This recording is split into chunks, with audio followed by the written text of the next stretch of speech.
Okay, good morning, everybody. Welcome back to docket number 260501, annual review of affordability programs and offering. My name is Dave Arconti. I'm joined today by my colleagues, Commissioner Beecher and Commissioner Smith. We have an agenda before us, which we will get to in a minute. We also, make a note. We have a court reporter with us transcribing this meeting, so please do not use the chat function. Use the raise hand function, and we will call on you in that order as I see them go up. So let's get right to the agenda. And first thing we have is public comment. So if members of the public would wish to make comments at this time, please utilize the raise hand function, and I will call on you in the order I see them popping up. I don't want to mispronounce your last name, so Sheldon. Yes, hi, it's Sheldon Taubman. Taubman, thank you. Thank you. Good morning, members of the authority. I am Sheldon Taubman, the litigation attorney at Disability Rights Connecticut. We're a private nonprofit organization dedicated to advocacy for human, civil, and legal rights for people with a broad range of disabilities in the state. We were designated by the governor of Connecticut as the federally mandated protection and advocacy system for individuals with disabilities in Connecticut.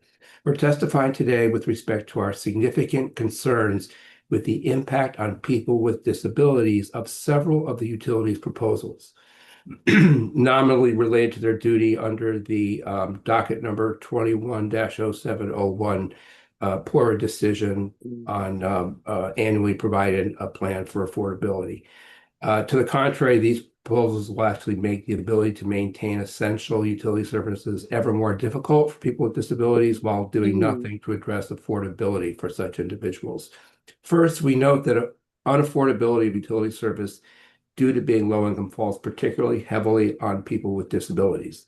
The poverty rate for people with disabilities in Connecticut was 25.8% in 2024. Households with disabled members also are more likely to face greater health-related needs that put an additional financial burden on a family with a given level of income. In addition, health and safety impacts of involuntary utility terminations are magnified for people with disabilities, as they often cannot tolerate a lack of adequate heating and cooling, and this can even be life-threatening. Moreover, people with disabilities rely upon electricity for functioning of essential medical equipment needed to allow for basic independence outside of an institutional setting, or even to be kept alive. For example, many of the people we represent rely upon power wheelchairs for mobility, including to be able to get out of bed in the morning. Many of the devices have power features, which also help with transferring from their bed to the wheelchair, etc. These devices must be recharged on a daily basis, and for those with limited use of their hands, voice-operated smartphones and joysticks, which can operate essential medical equipment, must also be kept charged. There are also electric-powered Hoyer lifts that are needed to transfer an individual from bed to wheelchair to bathroom, etc., ensuring safety and avoiding injury for support staff. And this is all in addition to ensuring there's a capacity for basic communication with the outside world, such as to call for backup assistance when an aide calls out sick, made possible with properly charged cell phones. As important as uninterrupted services for such individuals, they often are dependent on third parties, conservators, guardians, and others to pay their bills, and often they have their service terminated because not they, but somebody else refused to pay or failed to pay the bill. An involuntary termination of heating, cooling, and electricity is a major hardship for anyone, but particularly for people with disabilities whose health and safety depend on reliable access to electronic medical equipment. A lack of such medical equipment can result in the deprivation of basic independence, and in the case of someone unable to get out of bed as a result of lack of equipment properly charged, it can threaten skin breakdown, bed sores, and other serious medical problems, and these conditions can be life-threatening. We do understand there's medical protection status theoretically available to allow individuals like this to prevent a termination of their service.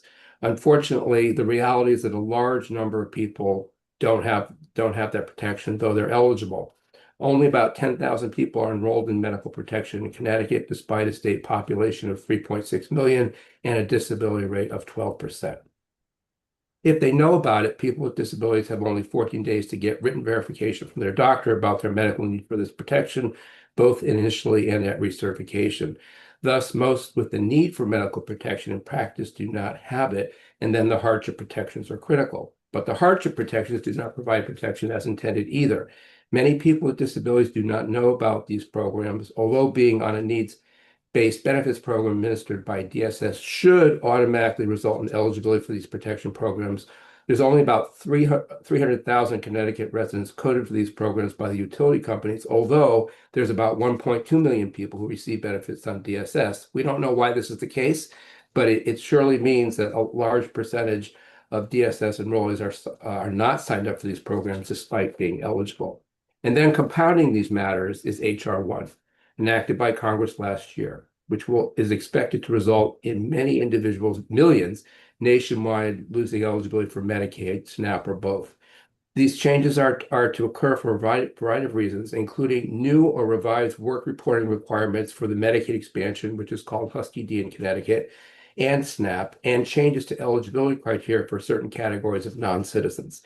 DSS estimates that about 110,000 enrollees in Husky D alone, that's the Medicaid eligibility category for people under 65 without minor kids and lacking Medicare, will lose coverage after the HR 1 work reporting requirements go into effect starting just in January.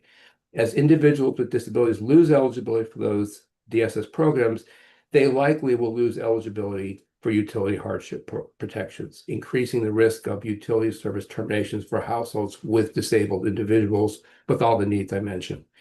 Any individual who loses DSS benefits due to these federal changes remains eligible to apply for hardship status through the community action agencies by demonstrating they're otherwise eligible. But individuals with disabilities first have to know about this option. And even if they do, many individuals with disabilities may encounter barriers to accessing a CAA office, including transportation limitations, the need for mobility aids, wheelchairs, that have to be powered, or the need to navigate the online application process if they're unable to appear in person. And it can take weeks just to get an appointment. But the CAAs are now going to be enlisted by DSS to help with the large numbers of individuals encountering Medicaid and SNAP eligibility issues under the new requirements under HR 1, increasing the demand for those services, and this will further delay the processing of hardship applications. As a result, obtaining and maintaining utility hardship status will become increasingly difficult for people with disabilities. They could also apply theoretically online directly with utility companies, but there are so many barriers to doing that for people with disabilities, including not having a computer, not having internet access, or not being able to go through the steps because of accessibility issues. Given all these challenges already facing low-income people with disabilities in Connecticut, the proposals by the utility industry to sharply cut back on the various hardship programs are deeply troubling. For example, requiring that a person who has had their utilities shut off have to come up with half of an arrearage in order to be reinstated. It's an impossibility for many, if not most, of these individuals. If they had the funds to pay their utility bills in the first place, they almost certainly would have. The current $400 maximum arrearage payment, while high, is at least limited. The utilities proposal would be for unlimited 50% payments, which are just unreasonable. And individuals who have been on medical protection and have lost it for a variety of reasons could have arrearages far in excess of that. Similarly, the utilities proposal of removing the He's not here. having somebody lose their protection if they miss one payment is unreasonable. Many people of all income levels miss one payment, and it is extremely burdensome for one strike and you're out. Finally, although the utilities propose a raft of changes to restrict access to the hardship programs, thus putting people with disabilities at risk, they do not actually comply with their duty under the April 2022 decision to propose an affordability plan to actually help low-income people to cover their utility bills. Although they really offer nothing in this regard, we do propose that rather than adopting any of these proposals, which will only make access to protection more difficult for people with disabilities, that the companies be required to make some changes to actually make utility service more affordable. As just one example, there could be a maximum utility payment per month based on household size and income. At a minimum, though, PORA should not weaken the hardship protections already in place, and should reject all of the industry's proposals, which would do just that. In sum, the industry's proposals would make utility hardship protections more difficult for people with disabilities to obtain and maintain while doing nothing to address affordability concerns. Because uninterrupted utility service is often essential to the health, safety, and independence of people with disabilities, preserving meaningful access to hardship protections while improving affordability is particularly important for this population. Thank you for considering our comments today. Thank you so much for your comments and participating this morning. Are there any other comments from the public? If there are, please use the raise hand function so I can see. Miss Taylor?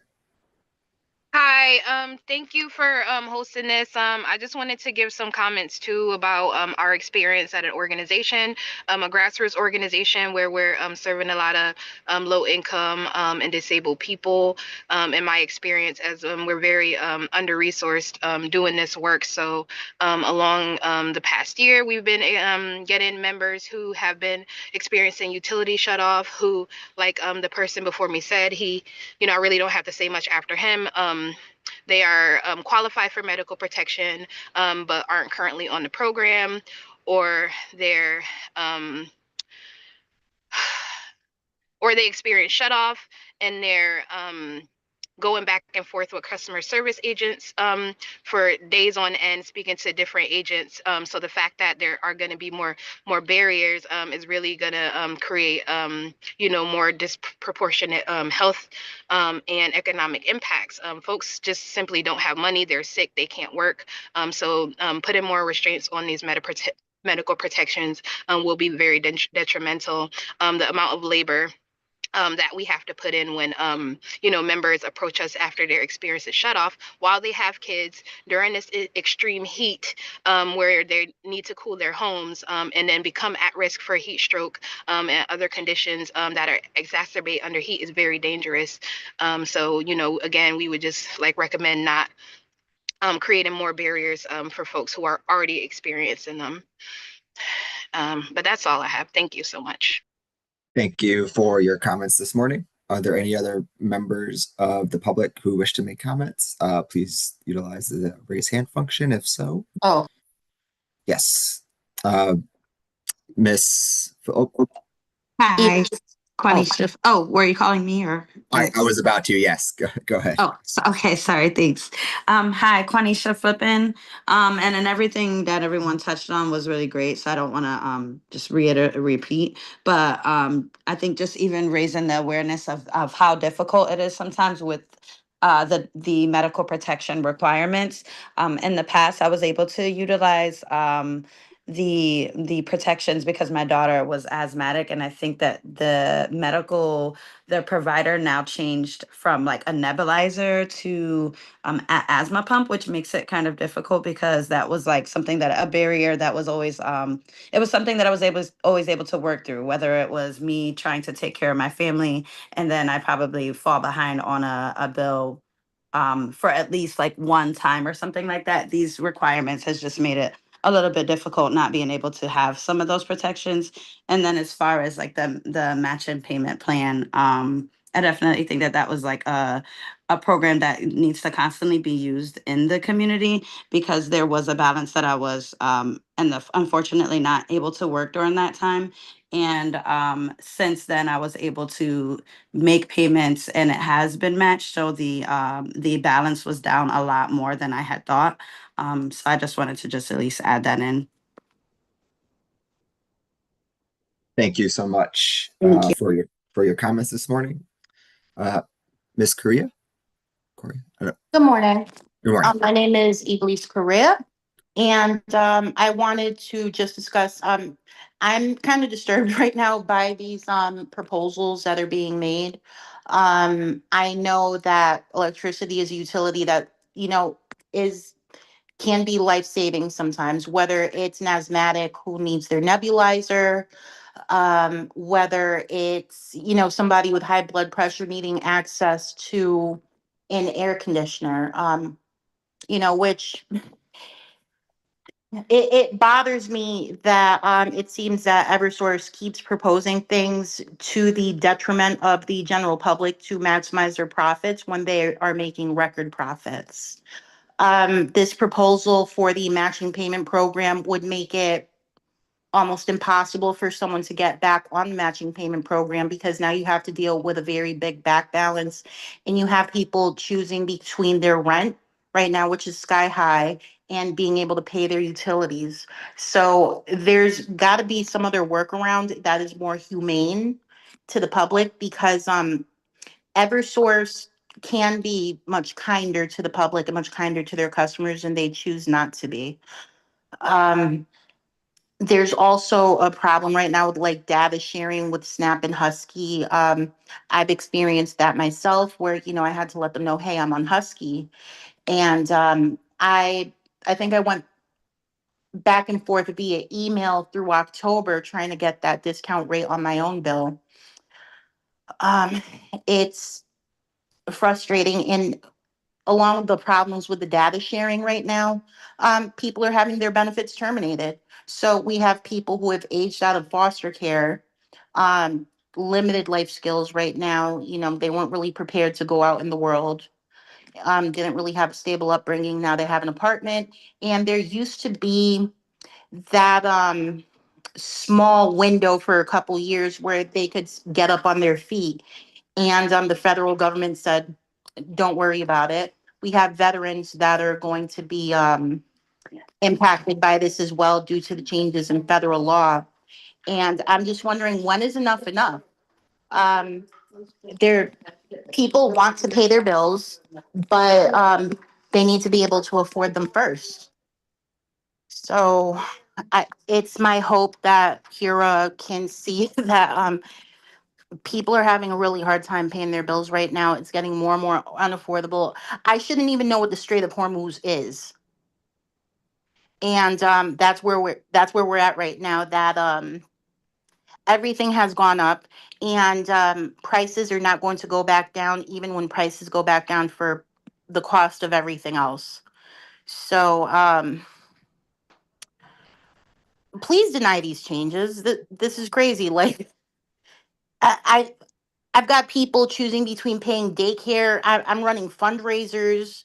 I had to stay on the phone for like 3 hours waiting for an Eversource representative to help a member of the community the other day.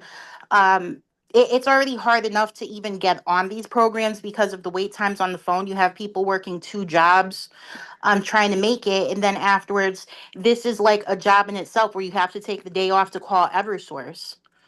So for somebody who's already behind on their bills, this is going to be impossible. Thank you. Thank you so much for your comments this morning. Are there any other members of the public that wish to provide comment at this juncture? Okay, not seeing any other hands raised, so we'll move on to the next portion of our agenda, which is the joint presentation from Eversource and Avangrid. So I see we have about an hour scheduled for that portion, so please stay to that hour or even a little under it if possible. So Eversource and Avangrid, the floor is yours for your presentation. Thank you so much, Vice Chair Arconti and Commissioner Beecher and Commissioner Smith. Thank you for joining. I'll invite my colleagues to join me for the presentation today. I think two have come on camera, and we have a few others who are going to be wing personing as needed to help answer questions. But I've got Jess Kane, Vice President of Customer Operations across our 3 states of Connecticut, Massachusetts, and New Hampshire. And joining me today is Teresa Washington. Teresa, why don't you introduce yourself, and then Nick and Stephanie. Thank you so much, Jess. It's Teresa Washington. I manage our credit hardship programs and protections. And as Jess said, I'll be one of the presenters for today's tech session. So thank you for having us. Nick? Yeah, good morning, all. Nicholas Daniels, Director of Billing and Revenue Recovery for our Connecticut companies, UI, SCG, and CNG. Happy to be here in this forum today to have this discussion. And I think more recently we've had some meaningful discussions around these topics, and looking forward to sharing some information with the group, as well as fielding whatever questions folks may have. And Stephanie. Good morning, everyone. Hopefully, I don't know if everyone can see me, but Yep. good morning. I'm Stephanie Chassé. I'm the manager of revenue recovery for UI, SCG, and CNG. And I, along with Mr. Daniels, will be presenting as well today. Thank you. Great. Would the Vice Chair Arconti, would you like us to steal the screen and present, or will you? Mr. Bumpin, what's your preference? I'm okay either way. I have it queued up if the company Oh, would great. like me to do it. Yeah. Yeah, feel free, Mr. Bumpin, to Thank you very much. queue it up. Thanks.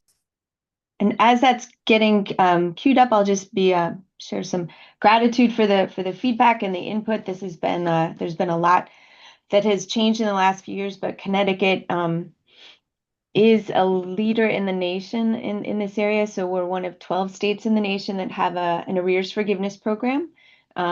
We'll give a little history about that today because we know we have some new players in this context. So we thought we'd give a little bit more background than we normally do as we're going through this. Connecticut is also one of about a dozen states in the nation that have a low income discount rate, and those dockets are active right now in the gas side and on the electric side to try to design the tiered discount rates that provide an energy, achieve the target energy burden. So right up front, and that is different dockets than this, but that is active in parallel, and they do work synergistically together and kind of constantly have been tweaked in recent years. But I would say, but that was new in the last few years, the low income discount rate. And then I heard a lot about data matching, which we're very proud of. Eversource was the one who brought that to Connecticut and suggested it with a lot of pushback initially from some stakeholders who didn't understand the value it would bring, but it's brought tremendous value. And you'll hear a little bit about that today, but oh, someone's not on mute. So, but just at a high level, Connecticut's one of only 2 states in the nation that does this data matching with the state. I think probably 6 years ago, we were getting asked, why aren't you reaching all the low income customers? And we just flipped it and said, well, why isn't the state telling us who they are, like Massachusetts has for about 2 decades? So we've implemented that, and while it's never perfect and it was never designed to, never intended to be perfect, it captures, like as the OCC says, the overwhelming majority of customers who receive benefits. Now, as they move, that is a challenge, and we can talk to that. We answered some questions, interrogatories about that today, but there's always room to do better. I think the overall plan aims to seek the balance as well of the benefits to some and the cost to all customers. The costs of the arrears, the costs of us supporting the programs, it's not, these costs go right back to customers. So I think it's that constant evaluation, intentional evaluation of how much is this benefit worth to some customers and how much for other customers to pay for it. So there's no perfect answer to that, but Connecticut does a pretty good job of evaluating that with certainly with the low income discount rates as well. So let me take us to the next slide. I'm going to have Teresa Washington take us through the next few, and then handing off with Nick. And I'll have our panelists just stay on camera if we could. So Teresa, you're off. You pop back on. Yes, I am off of mute. Thank you, Jess, for transitioning here. Again, I thank the authority staff, commissioners, absolutely, our key stakeholders, public comment. We do appreciate that. And we want to just cover, we've received some information, of course, some asks from the authority of, hey, this is what we'd like you to present. We're going to cover some of the program today, our arrears forgiveness program, arrears management program. We know there are some proposals provided by our Avangrid partners. And then we do share information, of course, about, ceasing that below budget payment offering because we are transitioning over to a discount rate. supporting energy affordability for our gas customers like we've had for our electric side. And then we'll talk about additional items. But yeah, we'll certainly cover, and we know there's some new key players in this. We'll go over what the plan goals are. We'll get a little into the background of the matching payment program, and we'll highlight just some insight that we've seen into having a full year of data on the redesign matching payment program. I know when we met about a year ago around the same time, we were just into the new aspects of the matching payment program. So now we can see a little bit about a full year's scope of what that information is and some recent changes that relate to matching payment program. We'll talk about the arrears, and then we'll go over some of the key proposals that we've shared. So next slide.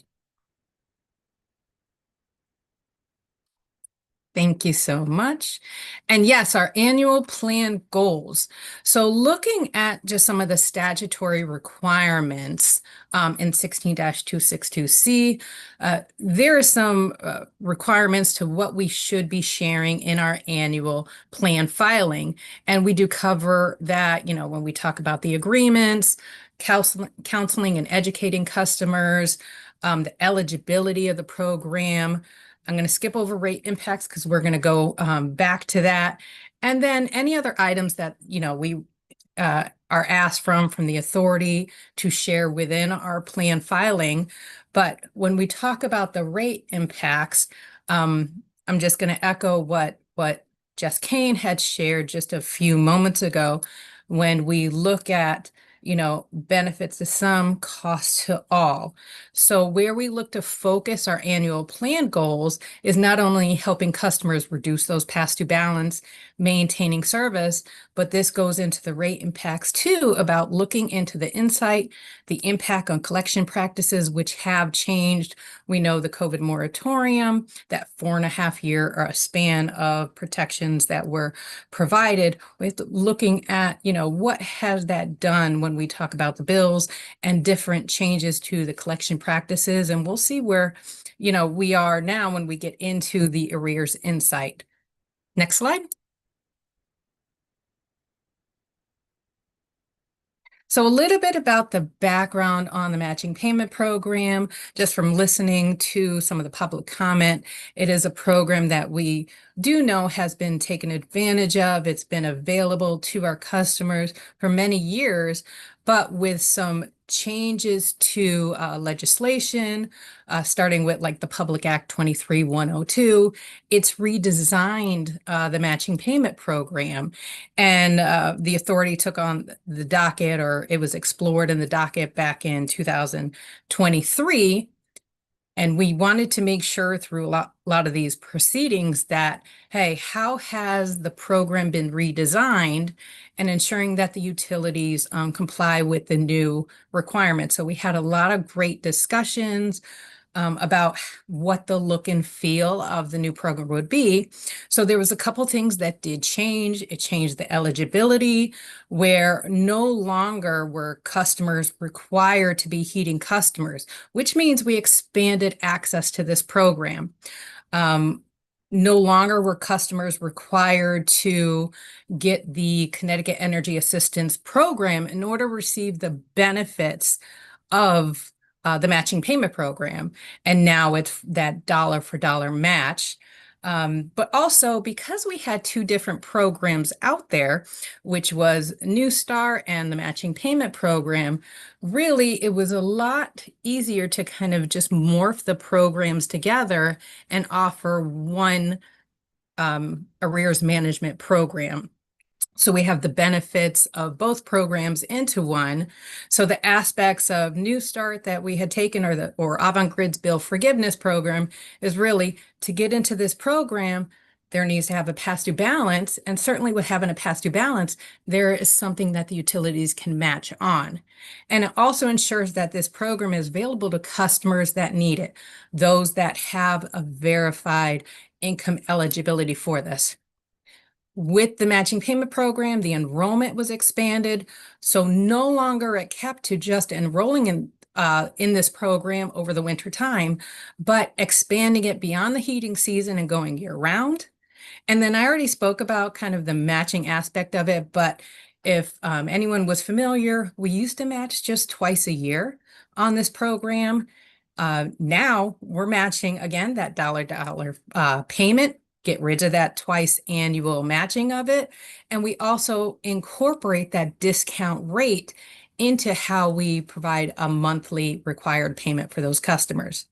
So then we can see when we got to around the November 2024 timeframe, we did launch this redesigned matching payment program, and a lot of our data that we captured is coming from that November timeframe and getting a full year out. So next slide.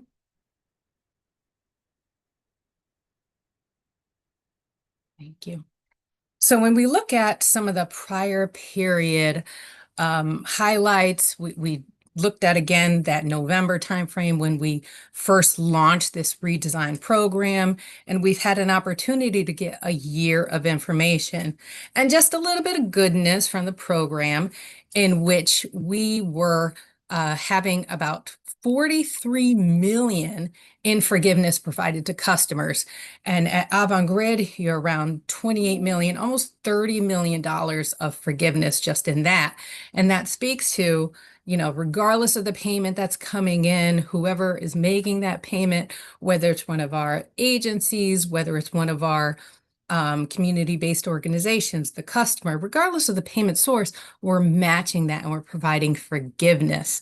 So that's some of the benefits of the changes of what this program did, and it expanded it to non-heating customers where before they were certainly excluded from that.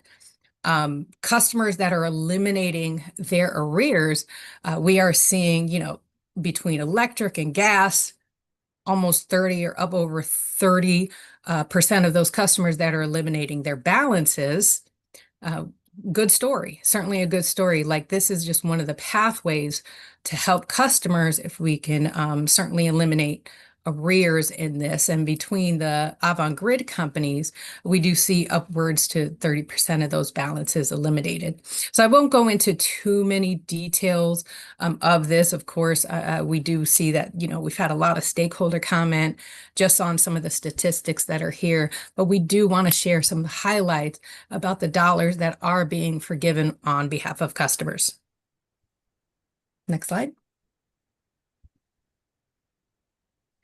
And then some of the recent changes in our annual plan, each year we do talk about, hey, here's some of the changes that have gone into or impacted the matching payment program. We look to the November timeframe where we certainly, on Eversource's behalf, incorporated energy assistance into how, MPP is calculated. We started this twice annual automatic enrollment into, and that's between both companies, of course, into the matching payment program to make sure that, all eligible customers take advantage of this program. So we do that twice a year. In July, certainly new for the Avangrid, the Eversource companies, Avangrid was doing this, is we removed that stay out period. So we did, get that feedback. We understood, listening to, our stakeholders, our comments, etc., that there is no longer a 12-month stay out period. So those customers that successfully complete this program, which means they've eliminated their past due balance, if they end up in a situation in which there is a balance that they've accumulated again, and they're eligible for this program, they can certainly take advantage of it. In August, and just this week, certainly our Avangrid partners were able to launch that multi-tier discount rate for their electric customers, and also for the gas customers, they've also launched the discount rate, and you'll see that forthcoming for our Eversource partners. Our Eversource company as well. So that's coming soon, along with launching that gas discount rate. We'll also suspend the below budget payment option because we are offering the discount rate, and we'll see how that works together. Next slide. And Teresa, just on that, Nick, did you want to share anything on Avangrid for the last two slides? Do you want to pop back two slides?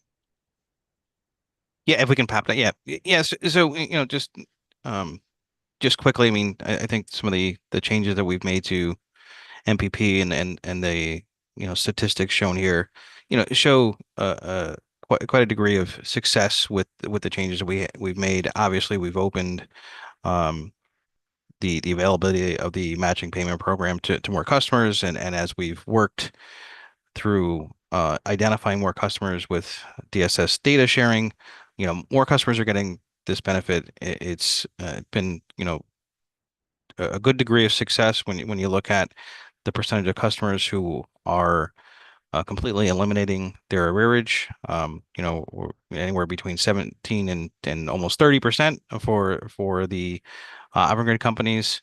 Um, and the time frame for a customer to eliminate their arrearage, being at 11 months on average, is good to see. We're in less than a year, customers are completely eliminating their arrearage. So, um, you know, when you talk about longevity of payment arrangements and the ability for customers uh, to stay on a payment arrangement long term, 11 months is a good indicator that it's not too long for customers, and beyond that, um, customers are proving over that period that they can afford uh, those monthly payments, especially with the implementation of the discounted rate. So, I think the changes that we've made most recently have definitely shown their benefit to customers.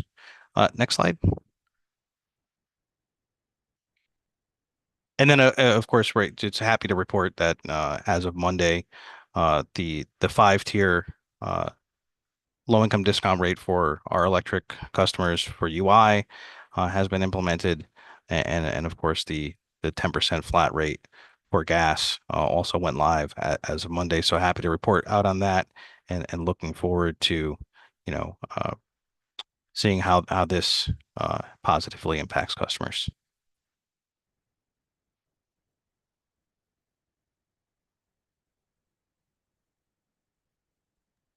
Thank you, Nick. All right.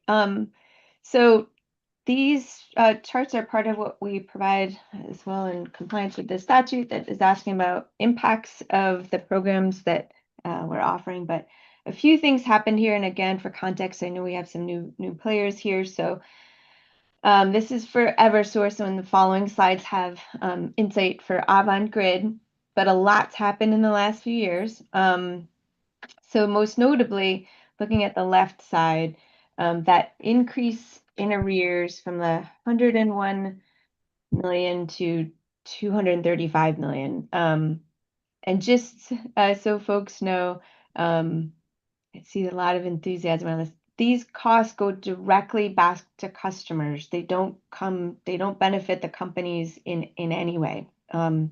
So with that, our goal is to help Connecticut identify ways to reduce costs and at the same time provide protections and discounts for customers who need them. So I'm just going to share the context that we didn't have time to add in here, but a few things happened in May 2024. So on the left-hand side, this chart is arrears for customers with a financial hardship or medical protection. And as a reminder, in Connecticut, you do not have to have a financial hardship to have your service protected when you have a medical condition. There's no means test required, which is different than most of the other states. So those two are lumped together here. In May of 2024 is when Pura ultimately lifted the among the longest, or maybe the longest, COVID pandemic moratorium on collections in the nation. So about 4.5 years, starting from that, that beginning of the winter that occurred before COVID. So that created significant outlier arrears in Connecticut, paid for by all customers, and that is vetted in the annual RAM proceeding. But that's one thing. At that same moment in May of 2024 is also when we began the monthly full data matching with the state.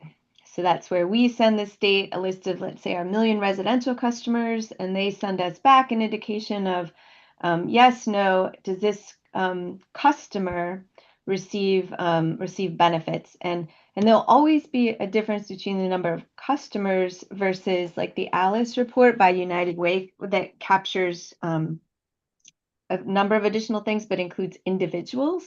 I think DSS has shared with us it's about a little over 2 people per average household who are, that's the average for benefit recipients that they provide. But right at that May 2024 level, and then Nick will speak to Avangard as well, but it doubled the number of customers that we had been able to identify with a verified hardship. And that's why we were the ones who proposed it for Connecticut to do starting in December 2019. And we were able to get that over the line thanks both to PURA's EOE and then OCC, I think, Office of Consumer Counsel.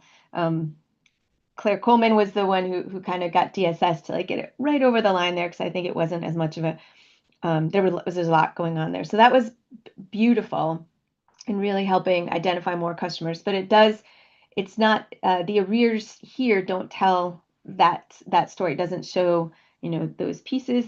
And then during the same period of time, around 2022, there are about 10 changes that Pura made that reduced collections, reduced the ability for Connecticut to collect. And those are included in that in joint 09 attachment for insight. And we know we've been asked to present this at the legislature multiple times, like what's changed and how could we reduce costs. But some of those things, it's table 1 in the joint 09 attachment, but just to highlight a few, it's the payment plans. Rather than having used to be, and these are payment plans not for low-income customers. Anyone below the 60% or below state median income, they should be on the matching payment program. That will have the lowest monthly payment amount for them, and it gives arrears forgiveness. So when we speak to payment plans, we typically mean the payment plans for customers who are above that 60% or of state median income, because anyone below that should be on matching payment. And we auto enroll them twice a year in the matching payment program if they're everyone eligible. But they used to have a 6-month period to pay. Now it's 18 months. I think there might be some confusion about the missed payments, and I know Nick will hit this a little bit later, but there's we used to, if you missed your payment, then, and there's always a grace period of days after your payment is due before this would happen. You used to drop after 1 month, and now that's 2. And then with the payment plans, again, not matching payment, but the non-matching payment plan, the old school payment plans, now you're allowed to do that twice within a 12-month period. And then the additional restrictions on how much people pay.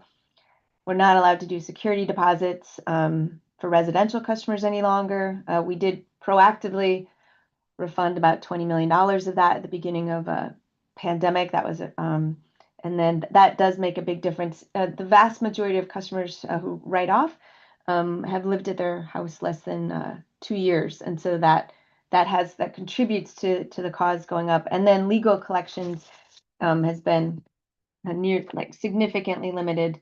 There was a joint working group and then a decision around that. So that's a lot of action in this period of time. And it makes the question complicated on how much will this one attribute make a difference versus not. So what we're trying to do is answer in a lot of the interrogatory questions is, what's the specific recommendations or specific calculations. And we actually saw, I think, Gannon, we read your very thorough analysis, and it's there's a lot of analysis that can be done and great kind of creative thinking on the matching payment program, how that could be more effective. But there's infinite, feedback, but the background and what the levers are is what we wanted to make sure that we share. We believe it's our obligation as well to share what can help reduce costs for customers in outlier ways. So on the left-hand side here, the arrears are 276% higher than they were pre-pandemic. And to the question of like, well, how are the other states now? We have inflation and we have other things. Some things, I think someone rightly mentioned, like, I don't think any of us were as familiar with the Strait of Hormuz as we have been in the last few months. But for a number of reasons, costs have gone up. But in New Hampshire during the same period, they increased about 46%. And in Massachusetts for the electric companies, about 30%. Versus for Connecticut, it's nearly 300%. And a piece of that, though, is the additional low-income customers who are moved over there. But as background, the vast majority of customers below that 60% of state median income do not have a past due balance in any of our 3 states and among any of the utilities. So about 1/3 of our, even prior to the discount rate. So, but that moved in as in that May of 2024 period. So there are a lot of moving parts, but we're trying, in good faith, we're truly trying to show where, what Connecticut could do to help reduce those costs that are paid for by all customers. So we see they've increased on the financial hardship medical side. They've improved on the non-hardship side. The question might be, why did it start improving earlier for non-hardship? In Connecticut, the COVID pandemic collections moratorium lifted about more than 2 years earlier for non-hardship customers versus hardship customers. So that's why as soon as you start performing collections, like the disconnect notices alone do create, they have people pay in ways that if you don't do this, the whole nation observed this during their respective pandemic moratoriums, that people who can pay don't pay if some, and then there's a different issue, which is what about the people who can't afford it? And for that, those discount rates are also helping in this time, and not as much as they could. We have proposals for both electric and gas that are being considered right now, but that's difficult as well. So got Eversource on this side is electric. On the gas side, would you mind popping to the next slide? Thank you. And then Eversource gas, there's a little bit less arrears on the gas side, but on the financial hardship and medical, we see it still kind of flattening out higher. If PURA and stakeholders are okay with having those higher levels of arrears, then keep the practices that are allowed right now. And it does make sense to see how the new discount rates will play out. I think that's reasonable. There's been like a lot of changes in recent years, and when there's so many changes, it's hard to tease out, how a specific lever makes a difference. So, and the non-hardship on the gas side, much better improvement over on the gas side, and that's similar with our gas partners. With our Avangrid partners. So let me hand it over to Nick for the next slide. Thank you. Thanks, Jess. And similarly, for the Avangrid companies, see a similar, trend. And as Jess mentioned, there's a number of inputs that cause the trending that we see here. What we were able to do is add just a little bit of additional context here. You see that the bars in orange on the graph indicate the number of customers who are making up that population of arrears. And as you can see, starting with the opt-in data sharing agreement with DSS, and then in 2024, the opt-out consent agreement, we've identified a significant number of additional hardship customers. And what we've seen is a bit of a shift in the 2 buckets of arrearages. We have, our non-hardship and our hardship and medical arrearages. And as we identified more customers, those arrearages move over to the financial hardship and medical arrearage bucket. And also, we saw the downward trend on the right-hand side of the graph, obviously, as we lifted the moratorium on non-hardship customers, but also, a portion of those customers moved over to hardship as we identified them. And,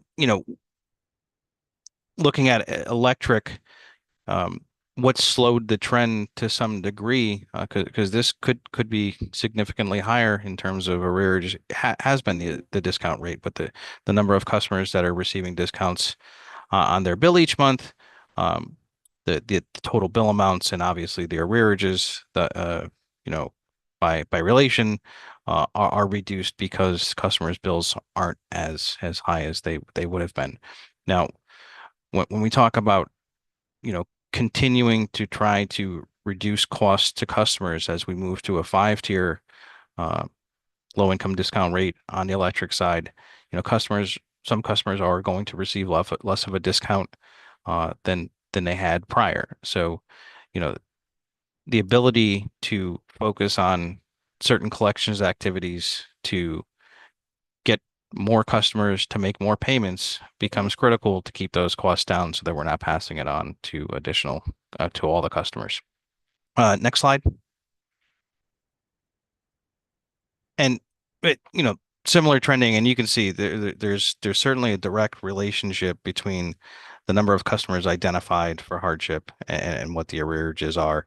And this slide very similar to the UI slide for the Southern Connecticut Gas Company, and the next slide for CNG, shows that trend of, as we identify customers, which we, again, as Ms. Kane has said, really grateful for the fact that we're a leader in the U.S. in terms of getting that information from DSS and being able to identify customers without them having to jump through hurdles to get the protections that we can offer them.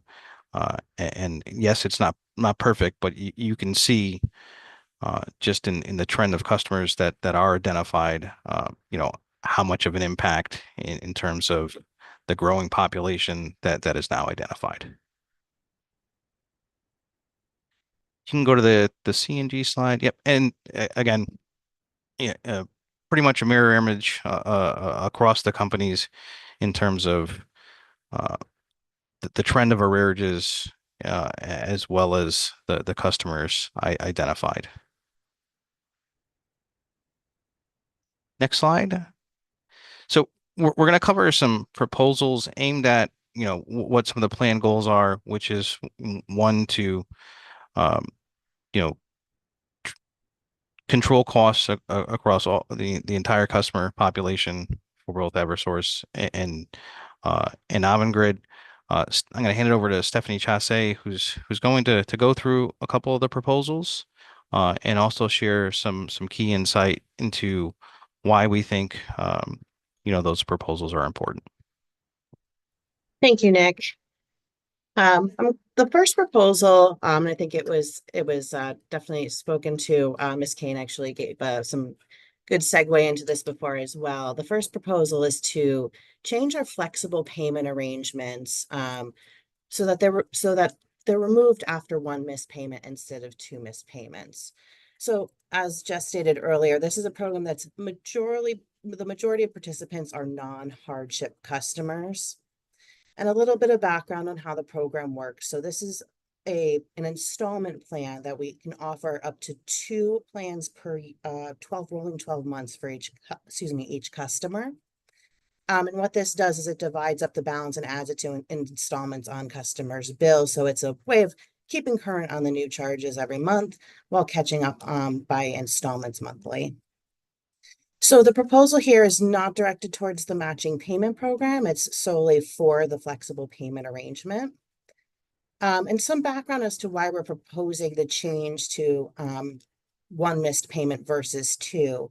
So if we look at the numbers here, about 54% of Avangrid customers and 40% of Eversource customers made 0 to 1 payments last year on the payment arrangement.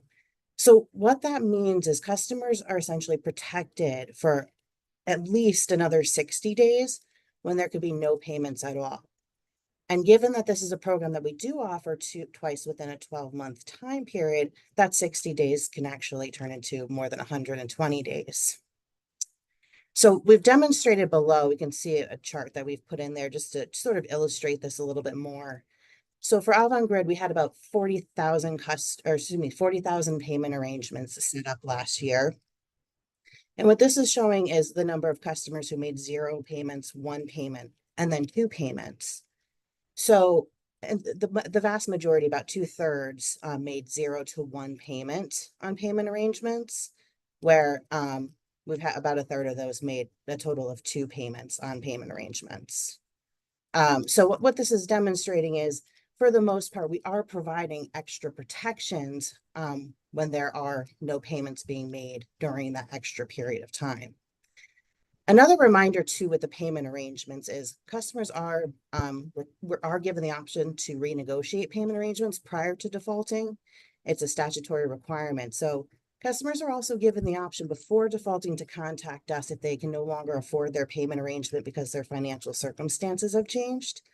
And we can renegotiate and change the payment arrangement that they're on prior to defaulting. So although we give up to 2 payment arrangements, the renegotiation will still allow us to hopefully provide customers with a more affordable payment arrangement if they can't afford the one that they're on. Right. So And just to jump in, sorry, Steph, just to jump in, there's some obvious, we want to be able to provide customers with protection, you know, but there are some unintended consequences when you do that for extended periods of time. And when there isn't a requirement to make a payment for a substantial amount of time during the year, although it may help customers in the moment, right? What the unintended consequences are, you have larger balances growing, and that the next time they attempt to get on a payment arrangement, even now that payment arrangement becomes less and less affordable. What we'd like to see is more customers remain on their payment arrangement, use that tool to renegotiate. So as they make some payments and get their arrears down, they can then request, for a change in terms of the arrangement, so that they can gradually make their payment arrangement more affordable by continuing to stick to the terms of the arrangement. thank you, Nick. And I think that covers this slide for this proposal, unless you have anything else to add. But I think that just supports the reason why we're asking for it. The ultimate goal is to keep customers on, at least their first or second payment arrangement without defaulting on those, and not extend larger arrears balances to make it more difficult to get caught up over time. We can go to the next slide. The next proposal that we spoke about was to eliminate the caps on the minimum payments required for Reconnect. So some background right now, currently, for our non-hardship customers who are eligible for payment arrangements, the minimum payment is 50% of the past due balance, up to a cap of $1,000. And then the minimum payment is always inclusive of the Reconnect fees. And then for customers with a financial hardship, and this of course would be outside the winter moratorium, that minimum payment for Reconnect is 20% of the past due balance, with a cap at $400. So what we've seen across the companies is, for our non-hardship customers, they're paying approximately 19% of their past due as a result of that cap. So it's far below what the 50%. And also, just to add to this, that we're not able to negotiate either. So if a customer is perhaps, especially a non-hardship customer, is able to pay a higher amount than the minimum that we can offer, they likely may not do so because we are offering the lowest available amount. And then for Avangrid as well, so customers who are financial hardship are paying approximately 5% versus that 20%.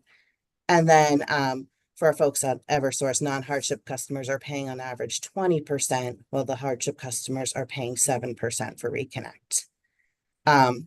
So what we did was we wanted to kind of compare our practices to our affiliates. So For those on this meeting don't know, we have Avangrid has affiliates in New York, which is RG&E and NYSEG.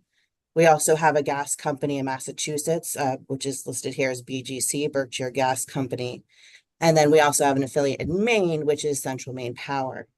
So if we look here and we look at our collections practices and the impact on what our customers are paying for Reconnect, we can see that the Connecticut companies are on average collecting a lesser amount for Reconnect than even our affiliates. And as a result, we're seeing higher arrears balances. So that is one of the key drivers for requesting to lift the cap for Reconnect only. Go ahead, Nick. I heard you. Yep. And so, just, the ask here is that, to again, there's some unintended consequences when we're arbitrarily placing caps on, the amount a customer has to pay for reconnection.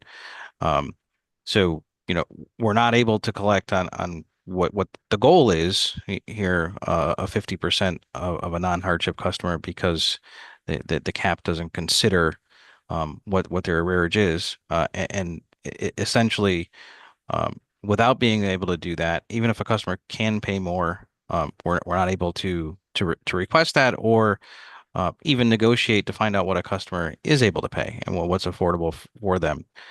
And as a result, their subsequent payment arrangement ends up being, significantly higher than it may have to be. And the longer you have to make larger payments over time for most customers, as things come up in life, your car breaks down, you have unexpected, expenses. Your ability to keep up with a larger monthly payment, can become a hindrance. So, by allowing the negotiation of a down payment, we can help customers pay more towards their arrearage, and then set up, a payment arrangement that would be, put them in a better position financially, for a longer term, that the 18 months or 12 months or whatever payment term that they choose, because the longer customers have to make larger payments month over month, the more of a financial risk they're at. Thank you, Nick. But we can move to the next slide. And this next proposal is related to Avangrid's request to eliminate the suspension of gas service disconnection on hot weather days only. So we're definitely not requesting anything on those cold weather days, because we know that gas service is critical for heating customers, especially. So just a little bit of background. In October of 2025, CNG and SEG did put through a proposal to change its current practice. And its current practice was to align with our electric company, United Illuminating, where we suspend all disconnects for all three companies on extreme heat weather days like today. This is not a statutory requirement that, for gas service. This is not a regulatory requirement for gas service to suspend disconnects on hot weather days. So our proposal here is also to align ourselves more with Eversource's current practice, as well as our other affiliates' current practices as well, which is to no longer suspend those during hot days. Now, and this is not to say that we want to disconnect more customers. I think the ultimate goal at the end of the day is to not have to disconnect and try to get customers on as many programs that they may be eligible for as possible. It is a tool and a last resort if needed. The reason we're asking for this change is because gas disconnections do not pose the same risk as electric does for disconnecting on hot weather days. So customers still have the ability to cool their homes. So it doesn't have that same. Yes, they do have the same risk. They really do. So I don't know where y'all get that information from. So thank you for that. So customers do have the ability to still cool homes on hot weather days without the gas service. So that's one of the primary factors here.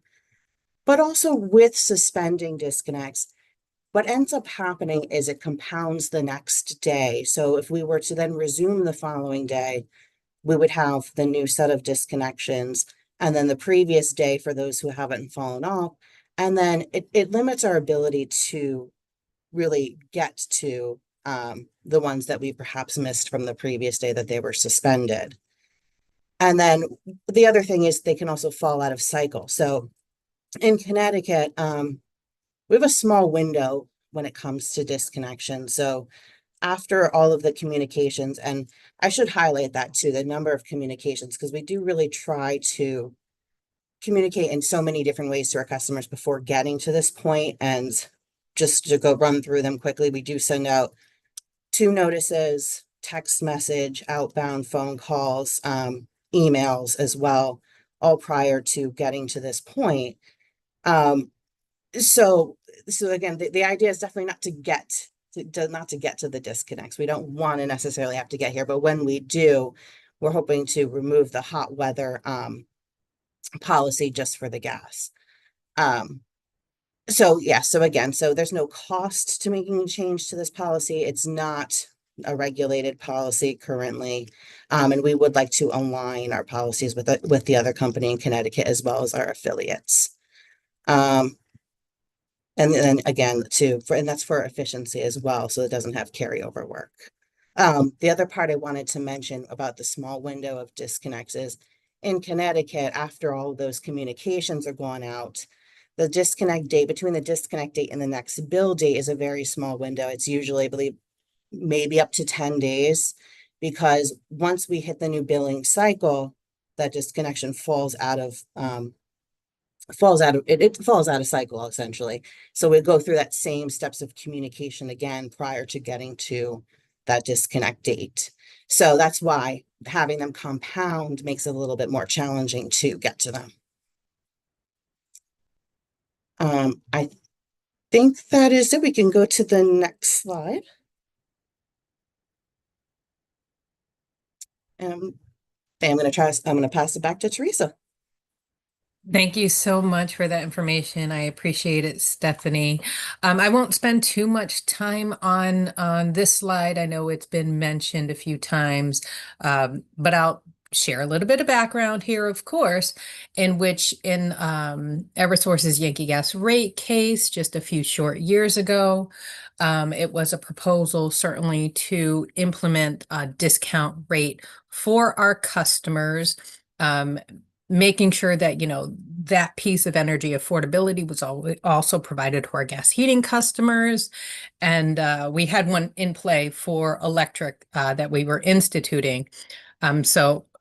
Great thing to have a discount rate, another option to provide energy affordability through these discount rates to customers. So that proposal, we did receive a decision back in November, and it certainly approved the cessation of the below budget payment option on matching payment programs because we were implementing the discount rate. And I think Avangrid, I think you, as partners, you were the first to maybe kind of put that through your rate case.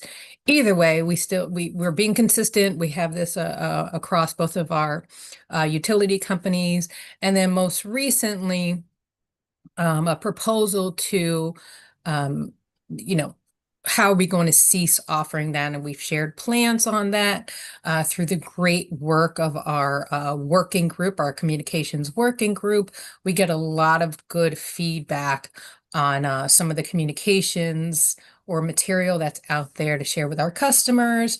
I know I've, just in recent comments in the last week or so from those key stakeholders, highlight this or show the, importance of this, et cetera.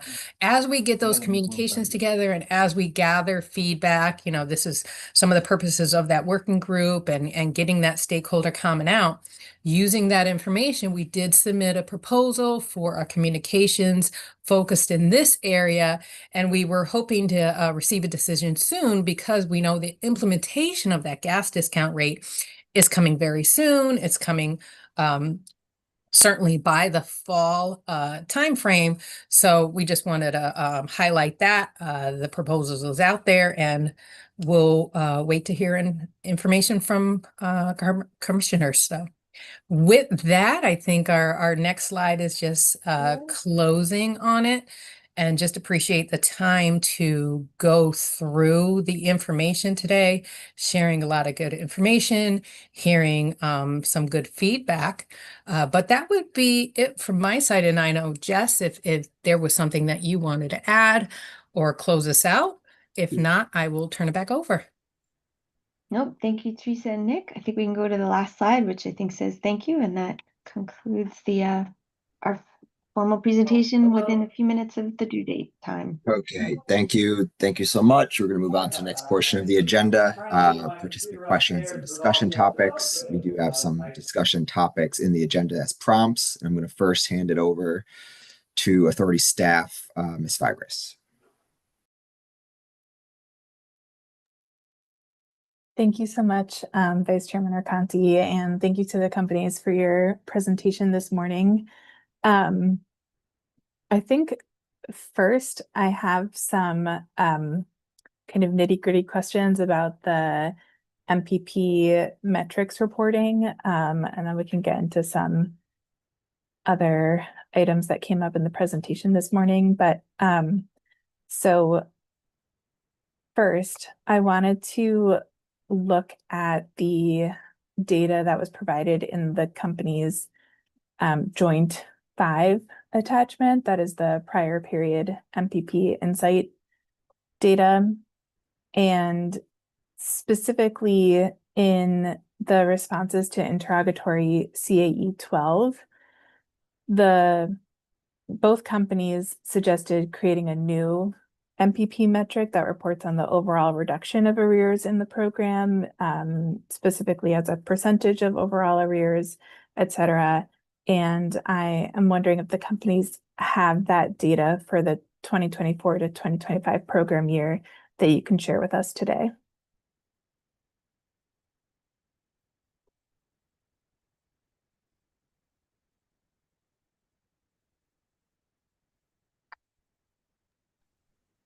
Ms. Figrass, so you said it's in CAE 012. Thank you for that question.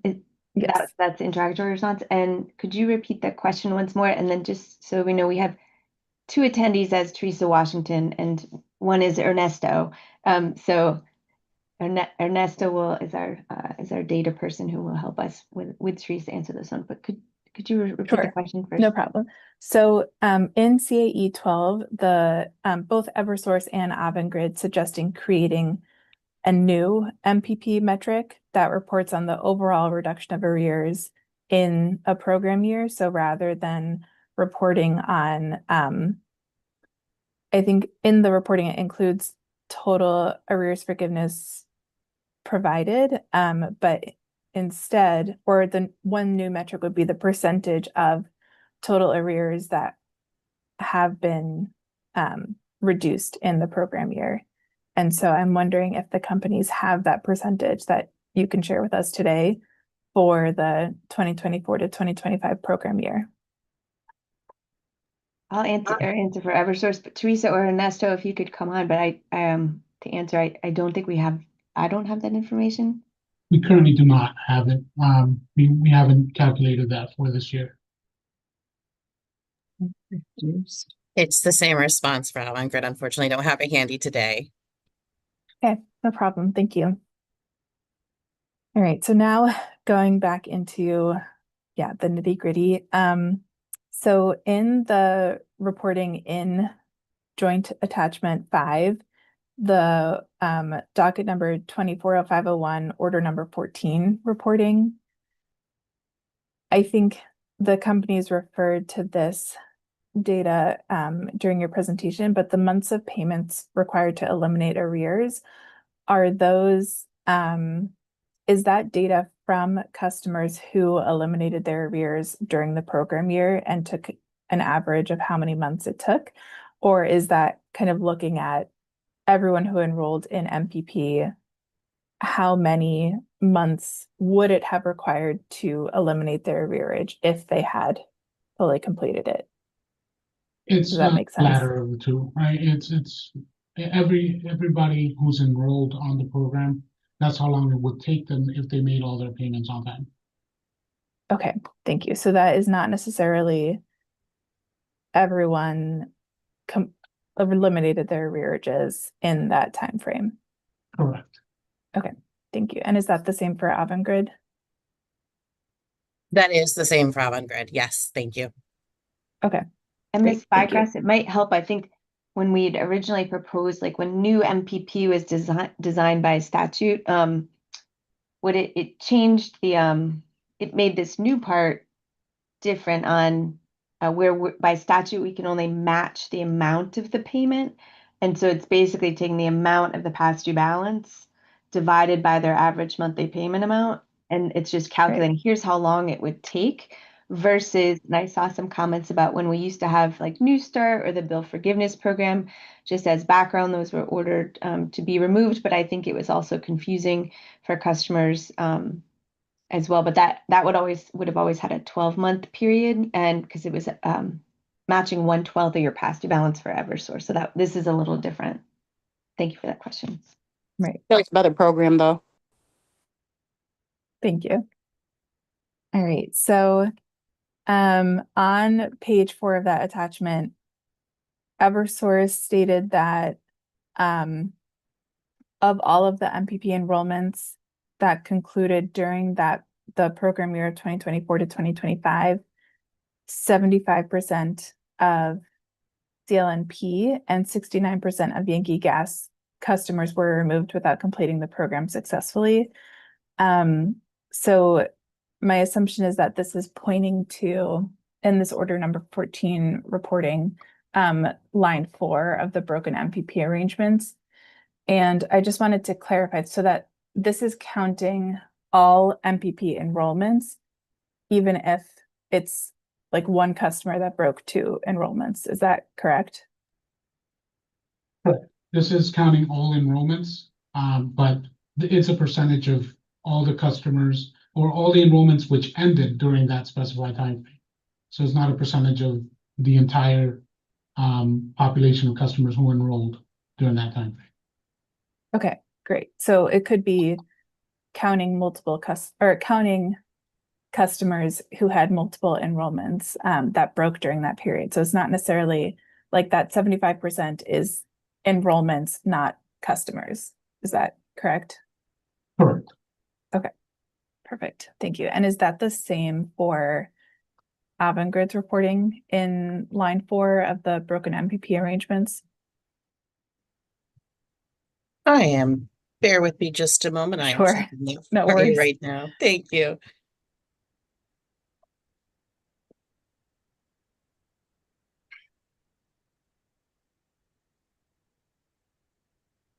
For Avangrid, so that would be for us, it would be unique customers for broken MPP arrangements. So if it was a customer who defaulted and then reinstated and defaulted again, they are counted one time. Okay. Thank you. One of my other questions was that the percentages in comparison from Avangrid to Eversource are very different, and that Eversource's broken payment arrangements are 69 to 75% versus Avangrid's are between 25 to 30%. Do you happen to know what the reason is behind that difference in broken MPP arrangements? Unaffordable rates. So I'm thinking, and Ernesto, I apologize. Did you say yours account was, you might have counted customer more than once, where ours was reported a little bit differently. So I think that accounts for the difference is because we counted unique customers versus same customer maybe more than once who defaulted more than once. That probably would explain it.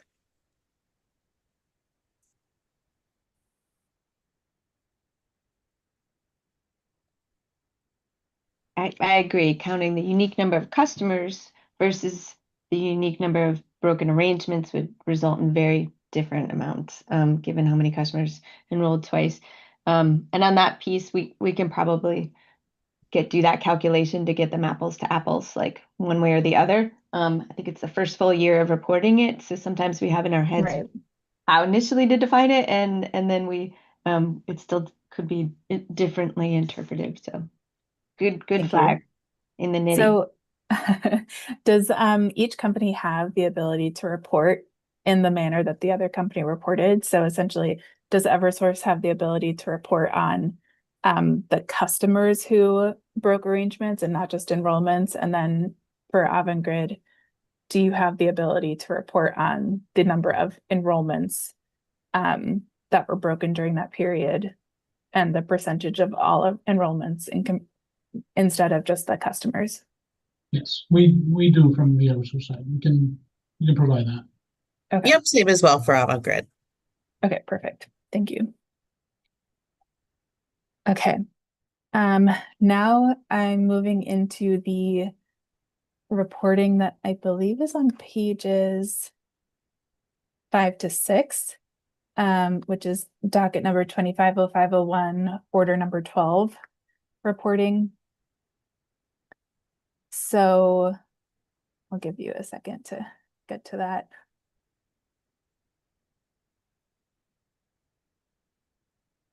And I know I'm flip-flopping a little bit between, but so looking at the 12A to 5 reporting, it includes the number of financial hardship customer with the arrearages who are enrolled in MPP or a different payment arrangement.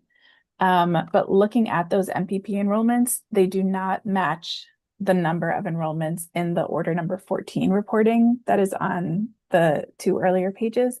And I'm wondering if the companies could explain what the difference is between those numbers.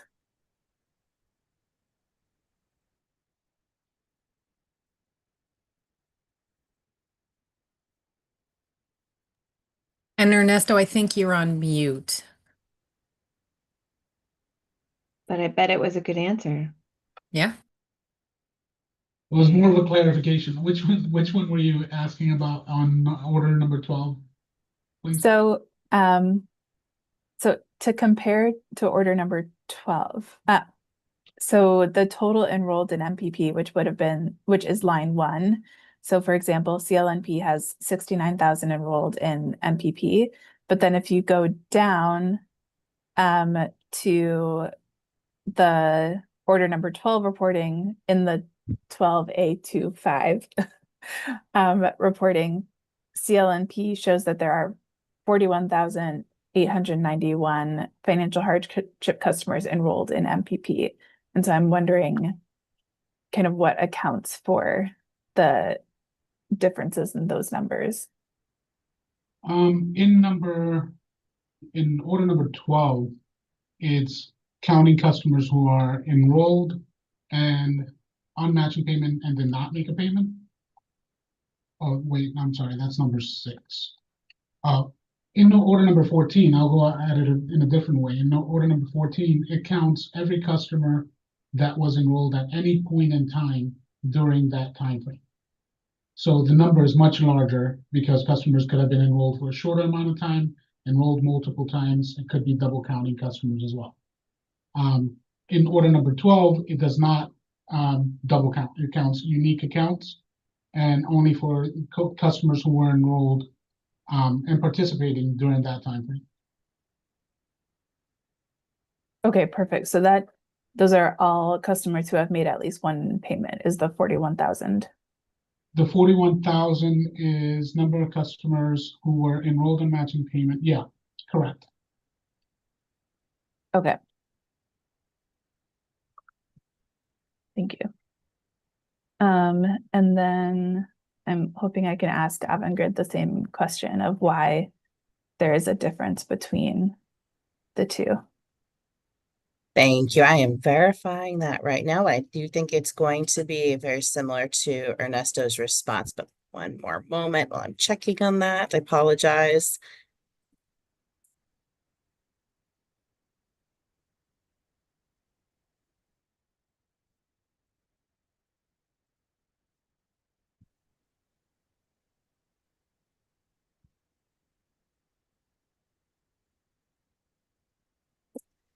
We are phoning a friend. We are phoning our analyst. So I will, if I don't know if you wanted to proceed, and then when I have that response, I can let you know. Sure. That Thank sounds you. good. Great. So now that the nitty-gritty questions are over, going to more of a big picture question. So given the company's reported data on MPP performance, understanding that this is the first full year of MPP under the new structure, do the companies have a position on whether the new MPP structure is successfully supporting customers in reducing their arrearages? That is a good question. Thank you, Ms. Firegrass. I think we agree with the OCC on this one that it needs to play out a bit.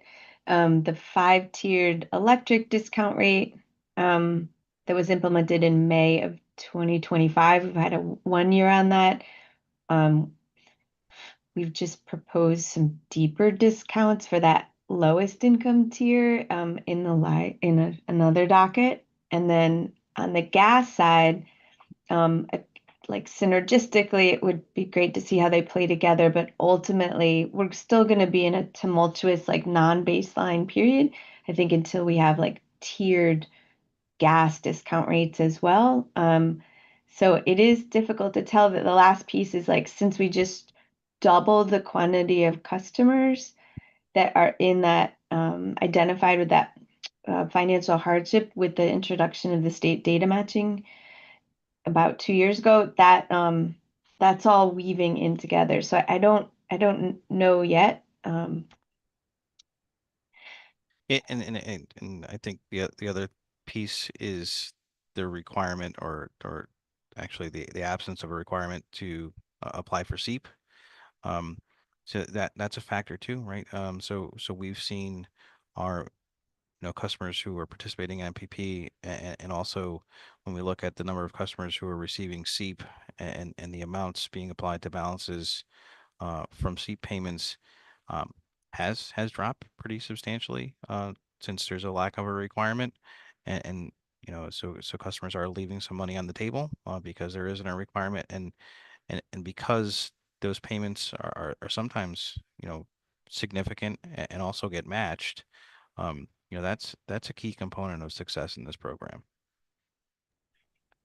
I agree, Nick and Ernesto. I think we did file like the percentage of customers who received SEEP. I feel like, and maybe Ernesto, you can check me if I'm wrong, but it's like 11% of the MPP customers.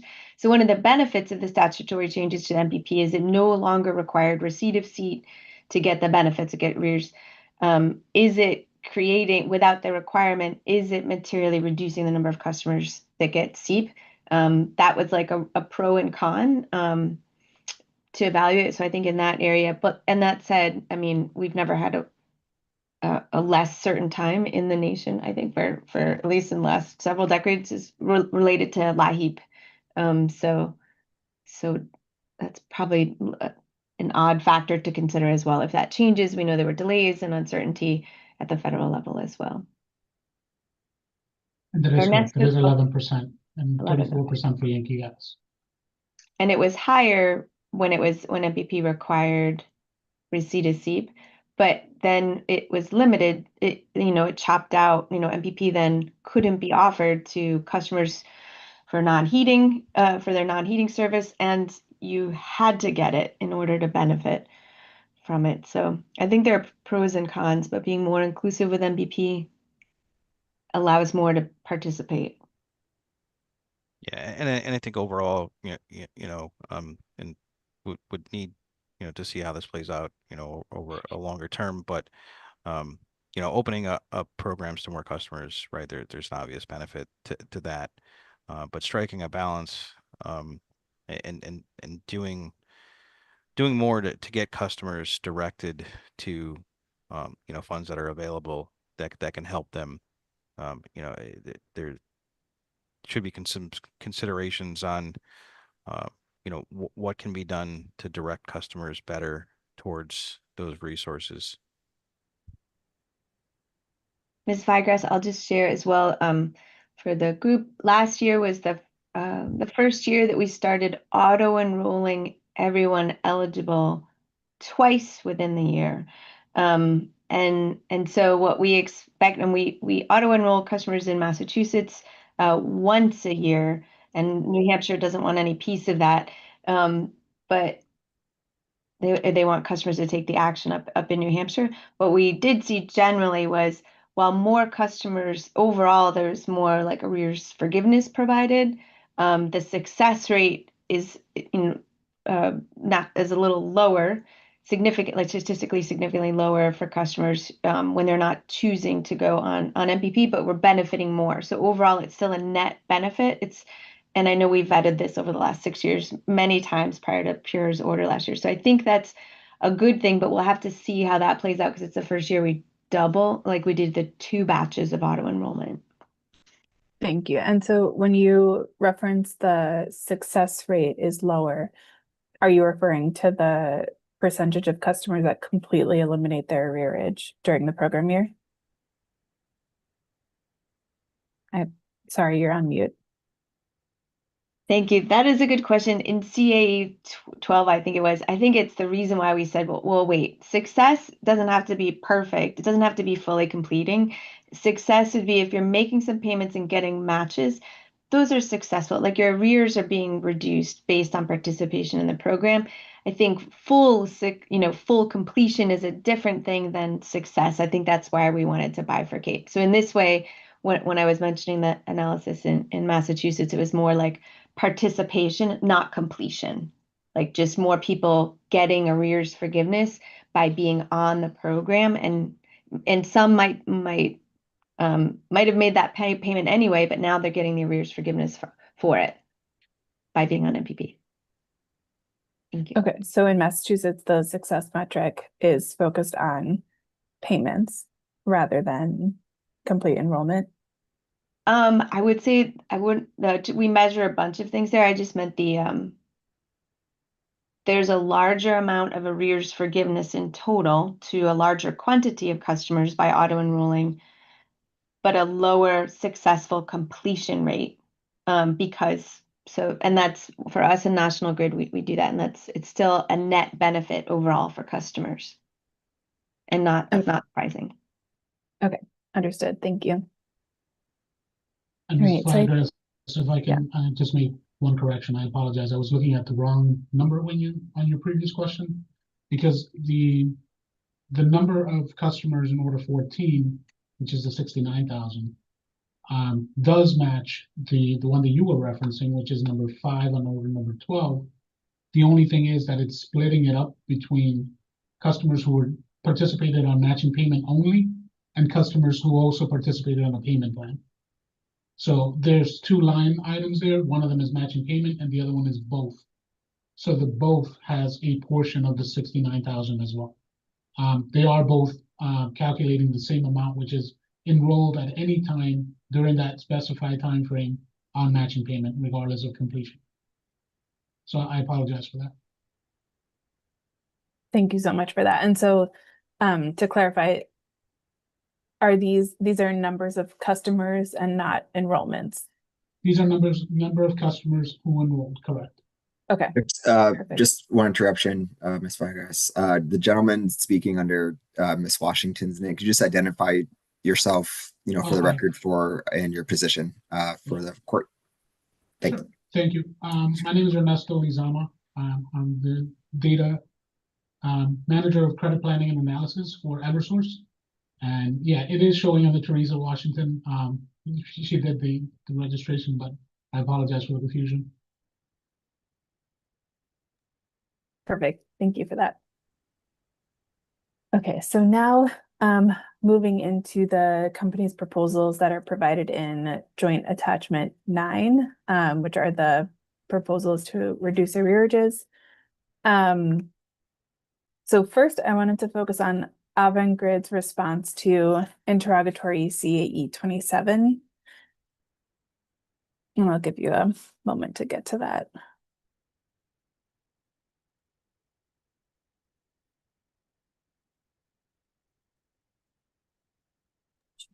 I have it. Okay, perfect. So in that interrogatory response, Avangrid stated that an account may remain protected from disconnection for up to about 120 days with as little as one $25 payment. Can you explain this statement further and how that would come to be? Yes, thank you. So customers can have two flexible payment arrangements within a 12-month period, and they can be arrangements that are back to back. And the minimum down payment for a payment arrangement for financial hardship customers is the $25 or 5%. So what that's stating is between two arrangements, there could be protection for approximately 120 days with just one payment of $25 being made within those two payment arrangements time to be protected.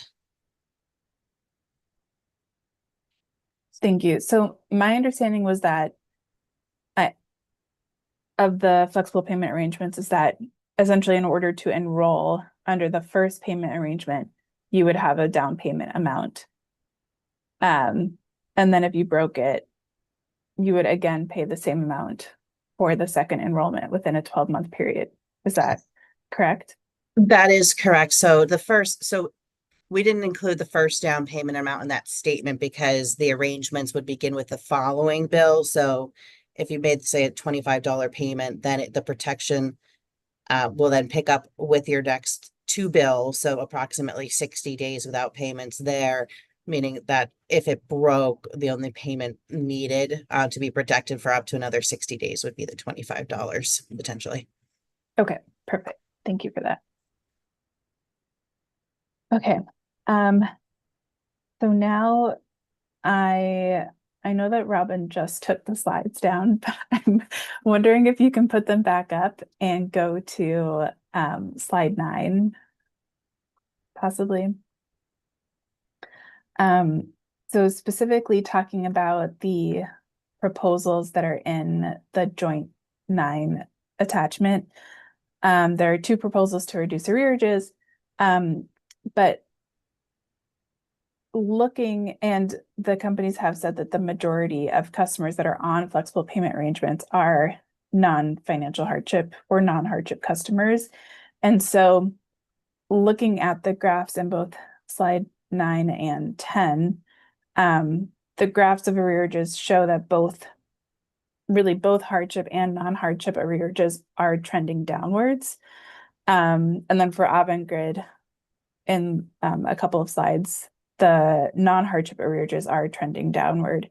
And so my question is, why are the companies proposing to make additional modifications to the payment arrangement offerings if we are seeing the arrearages significantly decreasing over time? Thank you for that question, Jenna. I guess if stakeholders and Pura are okay with this amount of arrears as the new norm, okay. We thought it was our obligation to present ways to reduce it, to get closer to where it was prior to the collections restrictions. So I think that's really the answer. The reason we're raising it is we know that the statute asks about the impacts of all the changes in collection practices. So that's why we're raising it. It is 3 times higher on the right side, and it would need some changes to reduce. And it is Connecticut remains an outlier in this area. But you could beat that. I mean, I think that could be, it's a decision to make. Like, it's not something that we don't. Yeah. So that's it. I don't know if that. Yeah, couldn't agree more. I mean, I think it's a balance, right? Making sure, and when we talk about affordability, right? It's not for one particular subset of customers. It's for all customers, and so every dollar in uncollectibles gets passed on to other customers, and the result is that you continue to see bills increase because more folks are having to pay for others that aren't paying their bills. So, a responsibility to all of our customers by, where can we balance that? Where can we potentially um, reduce arrearages, thus reducing, the amount of bills and aiming to achieve affordability um, from that direction as well as to programs we offer. Thank you for that. So, given the comment that, bills have been increasing over the years, looking at the hardship trends, so especially for the non-hardship customers, bills have been increasing, each year, and yet we're seeing this trend of non-hardship arrearages decreasing year over year. And so, theoretically, one could argue that the current payment arrangement offerings and collections policies are working in reducing overall arrearages, and that arrearages are decreasing even as bills are increasing. So can the companies kind of point out what specifically is indicating that something is not working here? Thank you for that question. And I guess so it feels like it's leveling out on the non-hardship side and on the hardship medical side. But that said, again, if we're okay with 3 times higher the arrears for cost for customers, then leave the policies where they are. But compared to neighboring states, like other states did not retain this multitudes higher of arrears. So Massachusetts Electric, like I mentioned earlier, about 30% higher, not 3 times higher. So it's not that just the pandemic in New Hampshire, who has the healthiest arrears, we actually in 2020, we did file like a benchmarking matrix for what the practices are across the 3 states. New Hampshire keeps their costs extremely low, and they have a number of practices that are in that matrix and that Connecticut actually has eliminated, and some that Connecticut hasn't had. But it's if this is this level and kind of a back of the envelope, that I know that OCC is leading an analysis of like public benefits programs for a report in the fall. And this, not that this is related to that, but the context that we're using with the low income discount rate of, okay, if it costs $100 million a year to provide the electric discount rate, the back of the envelope is about $5 a month per residential customer to fund it. So kind of using that like top down analysis, like $60 million translates to about $3 a month per the average residential customer. So like as we try to get like a scalpel, now I'm not the rates person, we don't have any rates people here, but we try to back of the envelope, estimate those impacts. And I know each year the RAM proceeding vets the left-hand side here, and anything we collect on the left-hand side goes immediately back to customers in that calendar year. Well, in each year once the RAM decision comes out. So it does not, the left side does not benefit the company at all. It just goes right back to customers or right in. And so I think it truly is a pure decision on, are we okay with this new norm of higher level of arrears that is going to occur without the collections practices we set? If so, then we will stop raising like other ways that could reduce the arrears too. Because I think you're right. It's been the 3rd year where we're like, hey, here's what's changed, and we're trying to help. But we thought maybe with the new stakeholders or new commissioners that there might be an interest in like what could help reduce this. Yeah, and I think it's also, responsible to have these conversations because what we're looking at right now, even with trending, is we're looking at a snapshot in time, right? And we know there's going to be changes. We know that the current public benefits charge was, impacted very positively from power purchase agreements as well as state bond funding. Those aren't um, you know, definitive to be there in the future. Commodity prices are not going to stay at the same that they are. Infrastructure requirements, in terms of distribution rates are not going to remain the same. So, you know, there will likely be trends in higher bills driven by those factors. So creating the capacity by, where there is opportunity to reduce what goes into a bill for every customer, to have those conversations and to look at, yeah, the trend might be flattening out now. We may be trending downward, but is there more that we can do, uh, when we're looking at what the future of electricity bills are and gas bills are going to look like?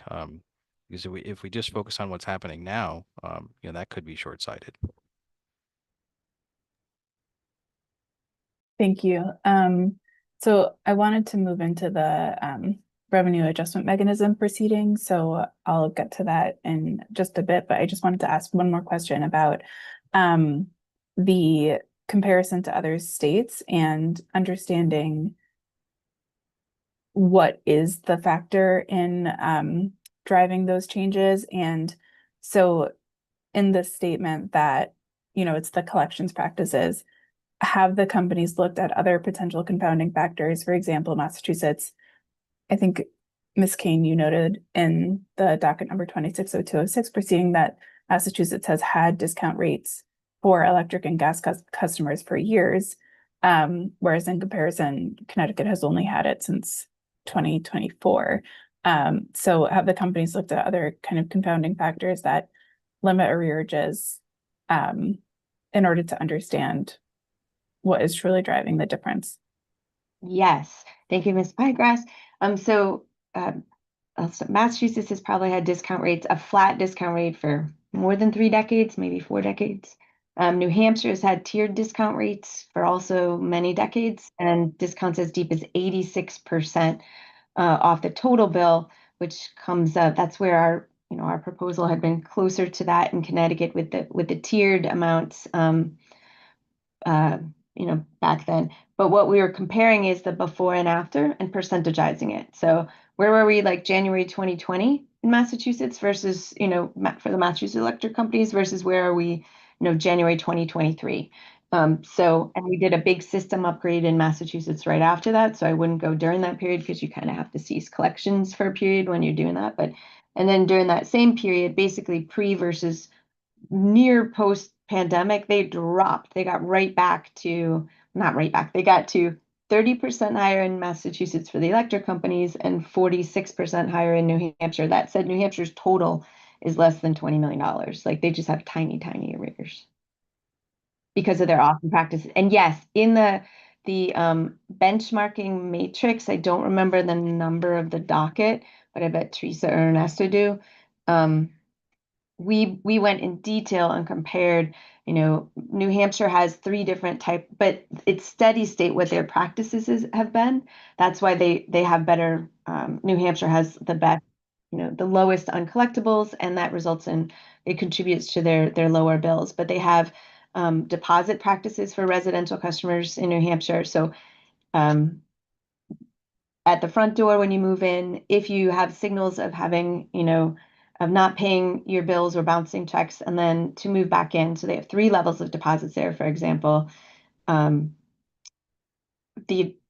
payment plan durations are not 18 months. Nobody has those any longer or anything close to it.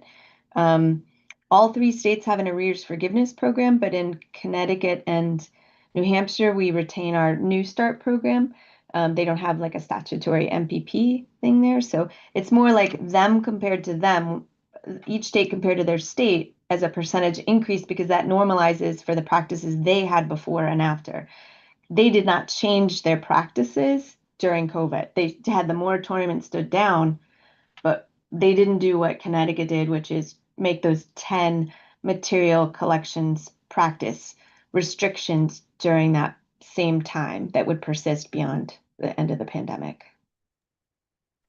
And Jess, I'll just add the docket that you're referring to, and if any of our new stakeholders ever want to look back at that, this is when PURA initiated 171203 before the REO 01 dockets. It's Sprint 2 that is benchmarking Sprint. So that has a lot of details provided by the utilities, and the pre-EOE under the prosecutorial team led a lot of those sprints. So you can look at 2019, 2018, 19 into the beginning of COVID for any of that information. So if anybody wanted that background. Thank you for that. Okay, so now moving into this year's revenue adjustment mechanism, or RAM proceeding, specifically for Eversource, which would be docket number 260103.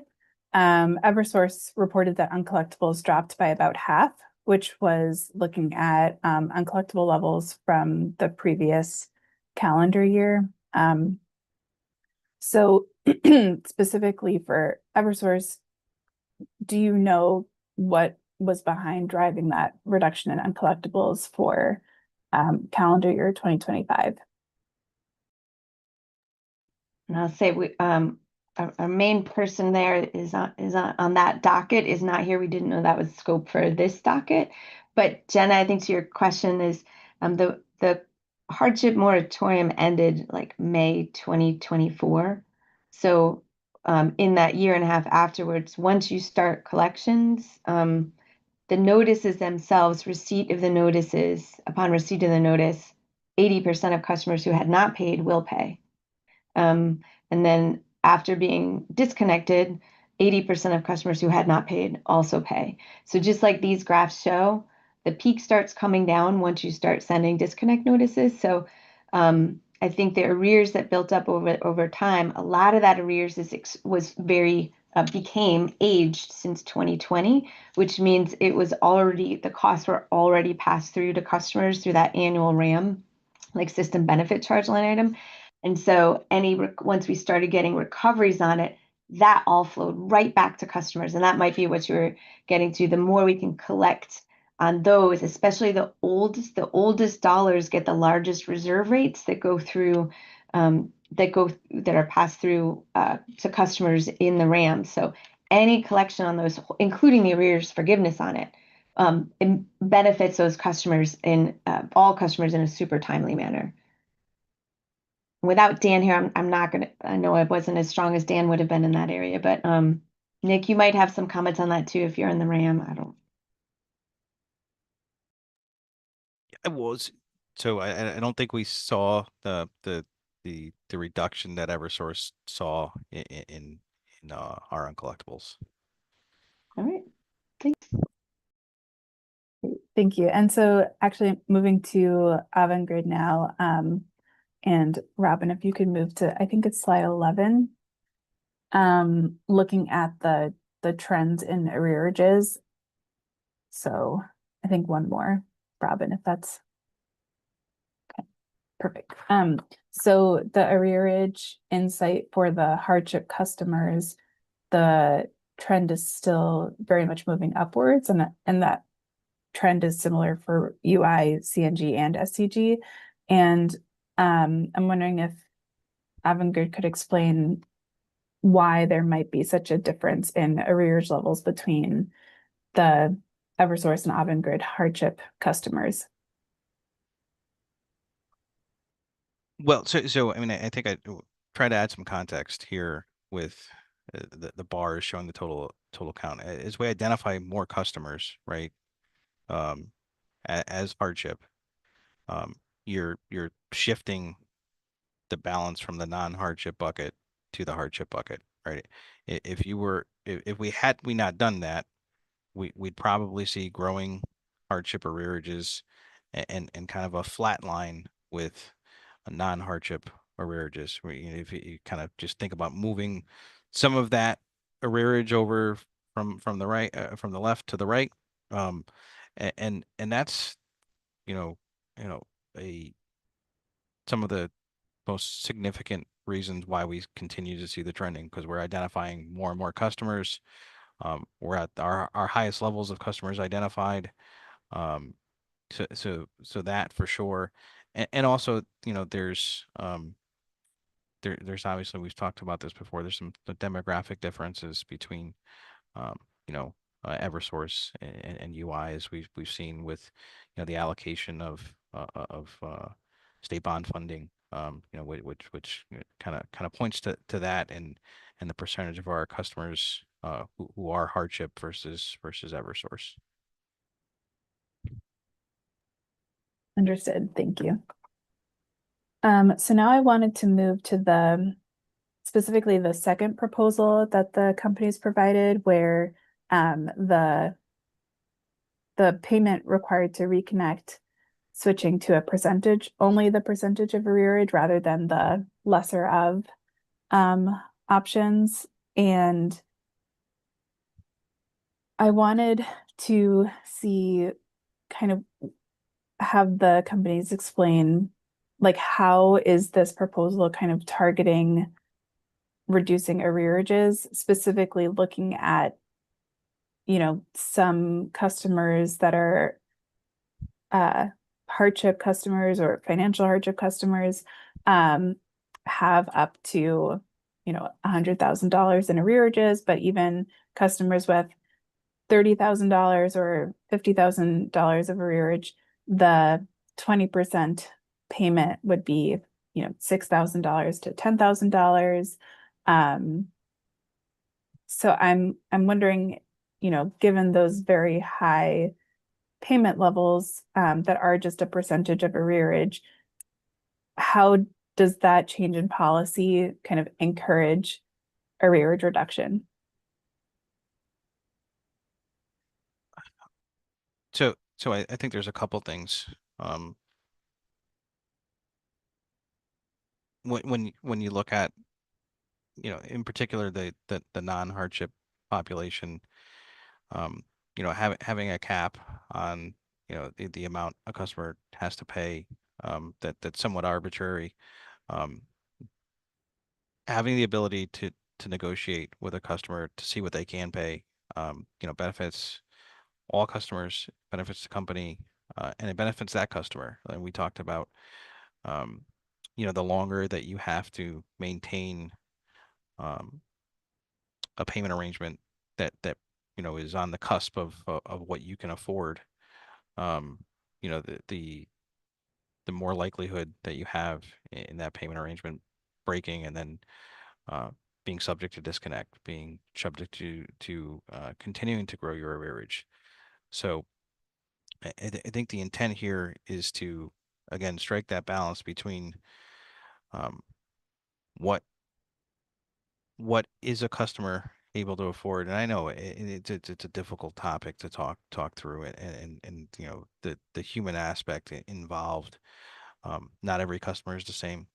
Some customers can't afford to pay much at all. But at least having that conversation with the customer, to be able to understand what that might be, to not arbitrarily put a cap on what they might have to pay, which could be, have unintended consequences in the future. And also the fact that, the sooner they reduce their arrearage, the more financially stable they are. And it also helps us, from passing additional costs, and making, bills less affordable for all customers. So that's really the intent, and we put out our proposals, but obviously there's considerations to be had and conversations to be had as to what exactly that balance is and how do you get there. But what we have right now is a vast change from what had previously existed. And when you look at overall arrearages, it certainly had an impact on that. So we're trying to get the needle to move in the right direction, and reduce costs for all customers. I think it's responsible for us to have that conversation. Whether or not it happens, is another, you know another topic. But we should be having those discussions. And I can share for Eversource as well. I think one piece we haven't talked about, but the guidance has been, or directives from PURA in the last 6 years have been like always offer the lowest monthly required payment amount first, and every single person who calls us, we pre-qualify them for financial hardship, and then if they don't pre-qualify, then we pre-qualify them for a medical condition, and then we always offer the lowest monthly required payment amount first. And as a result of and not being able to negotiate in the longer payment plans, because less is required, less is being paid. And so what we did is we took the 10 items that had changed, that Pura changed, and tried to pick two parts. Really, all of them would improve Connecticut's arrears. But if Connecticut, again, is okay with this level, because we can't tease out like item 3 that changed versus all the others, because they all changed at exactly or around the same time. But we tried to pick the ones that we know from a collections practices would make the biggest difference, which is, often like not letting people remain enrolling in a payment plan and making no payments iteratively. That's not a good collections practice. And so it does contribute. So paying more would be good, even if it was some movement on, just for non-financial hardship. That's fine, because nearly all of the financial hardship should be on MPP unless they've reached that, the Pura ruling on like the number of times they can be on it, or the payments that they'd have to make up. Great. Robin, could you move to slide 16? So looking at the average numbers that the companies provided, so it looks like non-hardship customers pay about 20% of their arrearage in order to reconnect. Looking at the cap, which is, I believe it's $1,000 for non-hardship customers to reconnect, just doing some math, then a 50%, that's, I guess, assuming that they have an arrearage of 5,000, and so then a 50% payment to reconnect would be, $2,500 if they have an arrearage of 5,000. So do the companies have any evidence showing that, previously non-hardship customers were able to make a $2,500 payment in order to reconnect? And do you have any evidence showing that one was possible, and two, wasn't encouraging customers to find other various loopholes of like, enrolling under a family member's name, et cetera, or just kind of going without service? So we do know prior to the directives that restricted collections that customers were paying. Customers were paying at that higher rate. We required 100% of the past due balance for certain customers. And we also, the full past due balance, and they were paying for it. And that's what, like, once you get to that point, and that was full past due balance to reconnect versus to avoid shut off, that there's more forgiveness like at that point, but you're trying to mitigate you're trying to mitigate the write-off as well. So if you've been shut off for non-pay and then you're not paying, ultimately it's a policy choice that will result in higher write-offs, and that could be the decision, but that's what's happening. And so we're trying to, I think having those tiered discount rates for electric is helping, and the gas will help more once we have those, have that discount rate in for gas at the right levels. So our history, we have each of us have our history, Jenna, prior to the pandemic for those pay rates. That's what drove the lower collection, the higher collections, lower arrears. Deposits also, made a huge difference. And without that, especially if you've already written off, so if someone's written off and they move in someplace else, now they're going to be, that's the highest propensity to write off again, is if they've written off previously. So we do skip tracing. We skip tracing, and we also do fraud detection to try to make sure that, and that's like a less of an issue, but we do try to keep the past due balances with customers as they move as well. Thanks. And now if the Avangrid company could also comment on this. So, similar experience and maybe Ms. Chasse can provide some anecdotal information, stories from being on the front line talking to customers years ago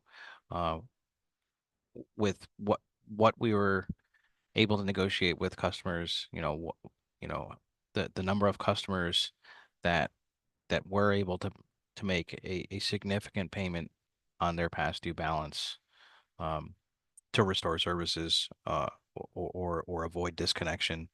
I think that the history would show that, prior to the pandemic, customers were making that payment, and all customers have choices in terms of prioritizing, or I wouldn't say all customers, but there, if there isn't a requirement to make a payment, you're not likely to get that payment without a requirement. So it's a policy decision, as Ms. Kane stated. But we do have historical evidence, based upon what our arrearages were, and the types of payments and amounts we were able to negotiate with customers in the past, that the caps that we currently have, you know, are significantly less or than what customers were paying, prior to the pandemic.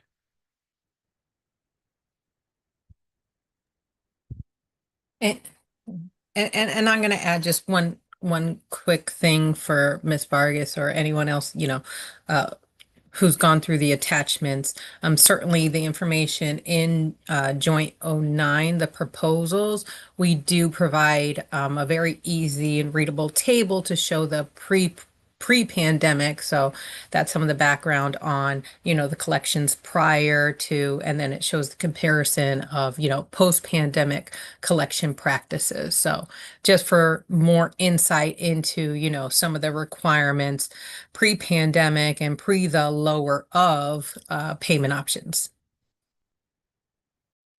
Thank you.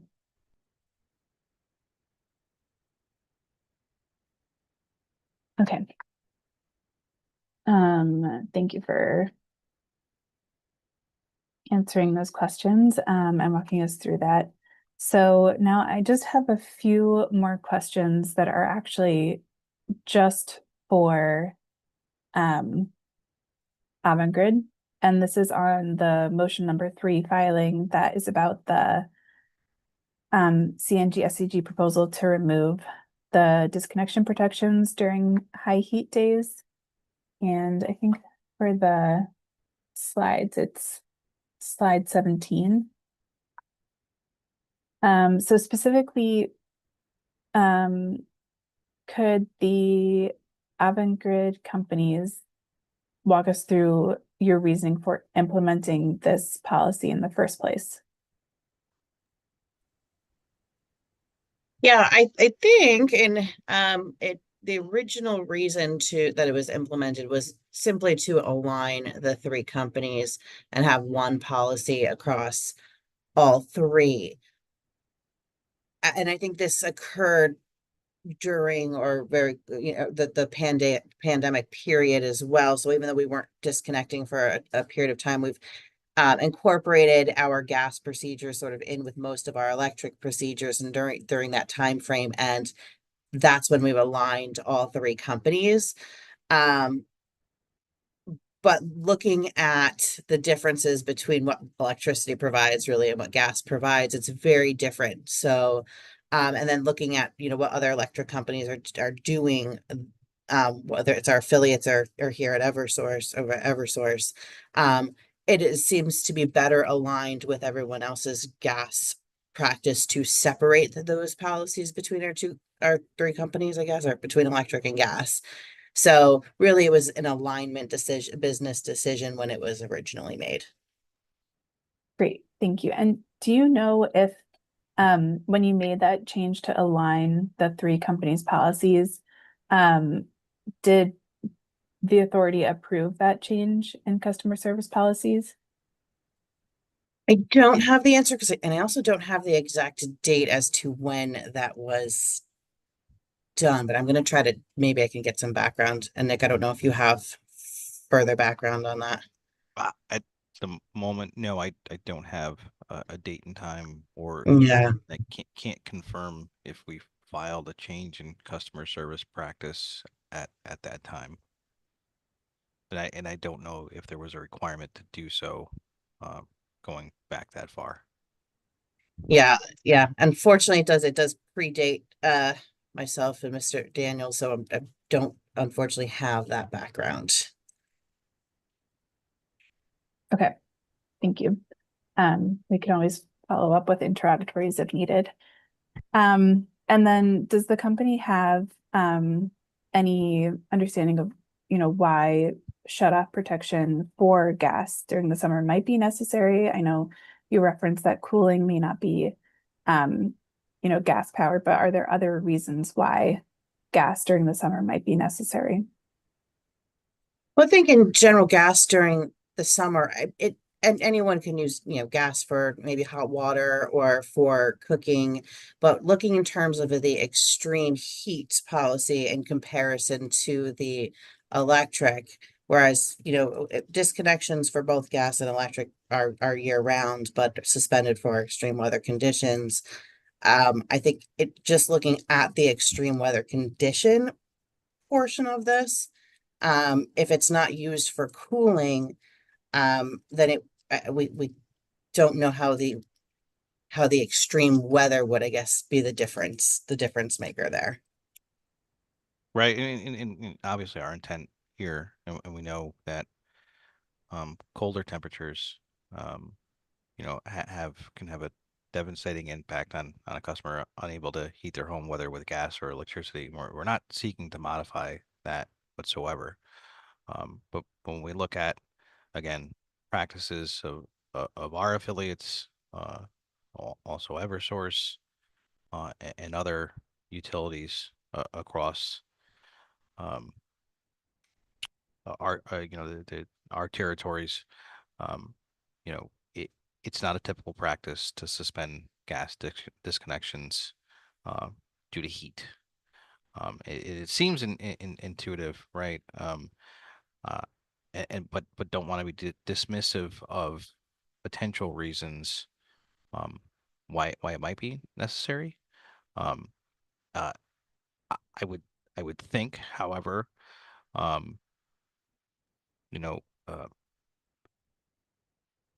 there are certain protections for customers that could help them to avoid disconnection.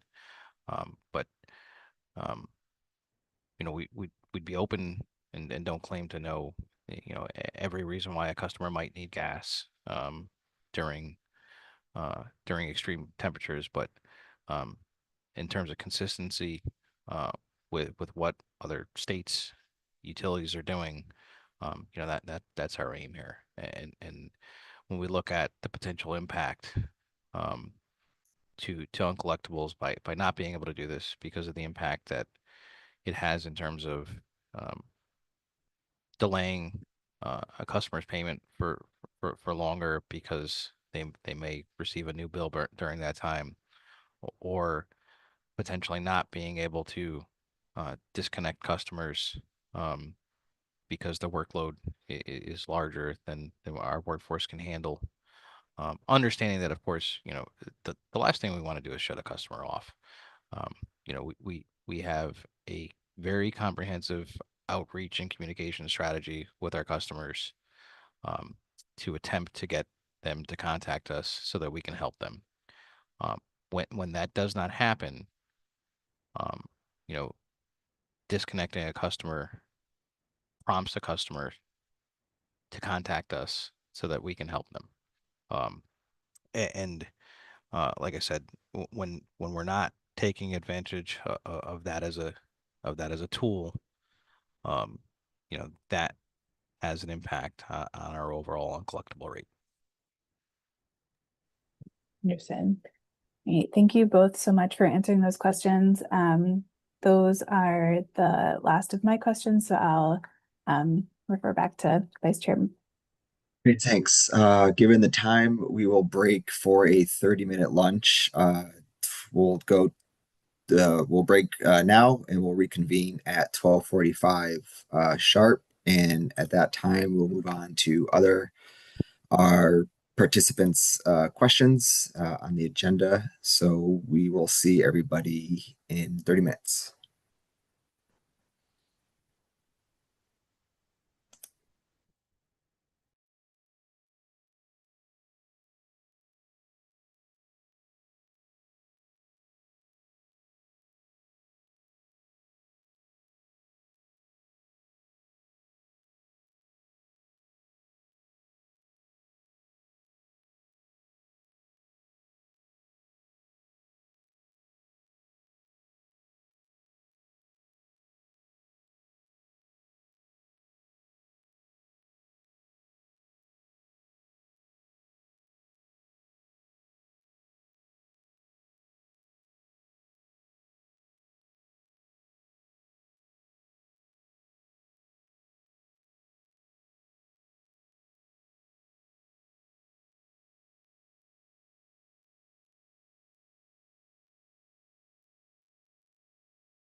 Hey, everybody.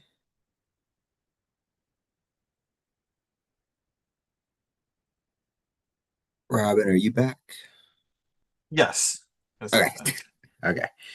All right. Hello, Commissioner Beecher. Welcome back. Thanks, everyone. I'd like to, Commissioner Cheeseman. Welcome. All right, I'd like to welcome everybody back to today's tech meeting. So we would like to move forward with participant comments or questions from the list of participants that were in the notice of proceeding.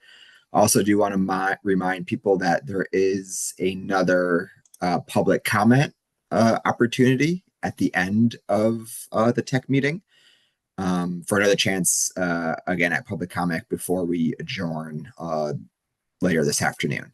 So for the other participants right now, if you could use the raise hand function and I'll call on you for questions. And could you please identify yourself and your organization that you're with for the transcript? Thank you.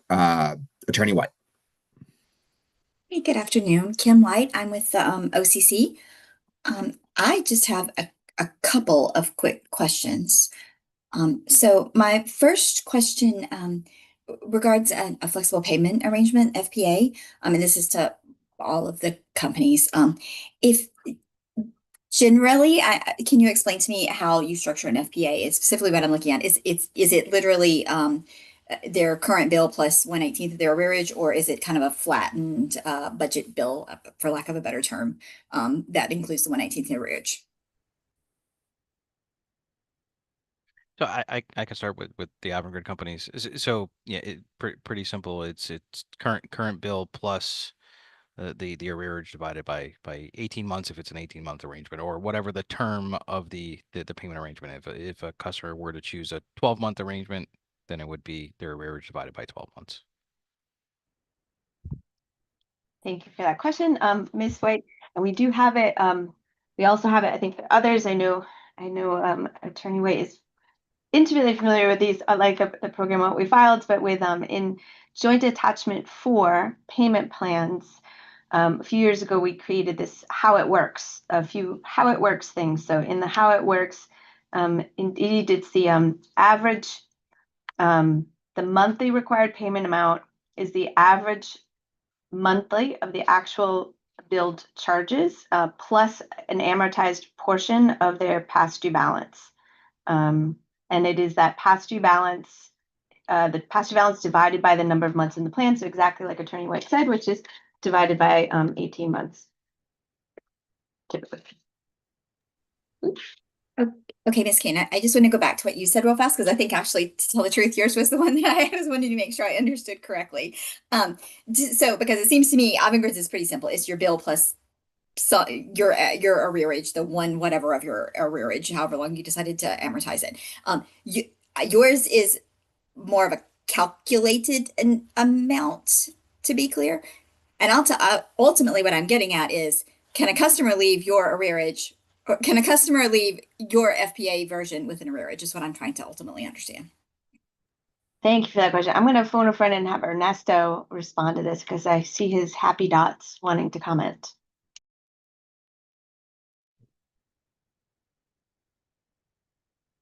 Hi, can you hear me? Okay.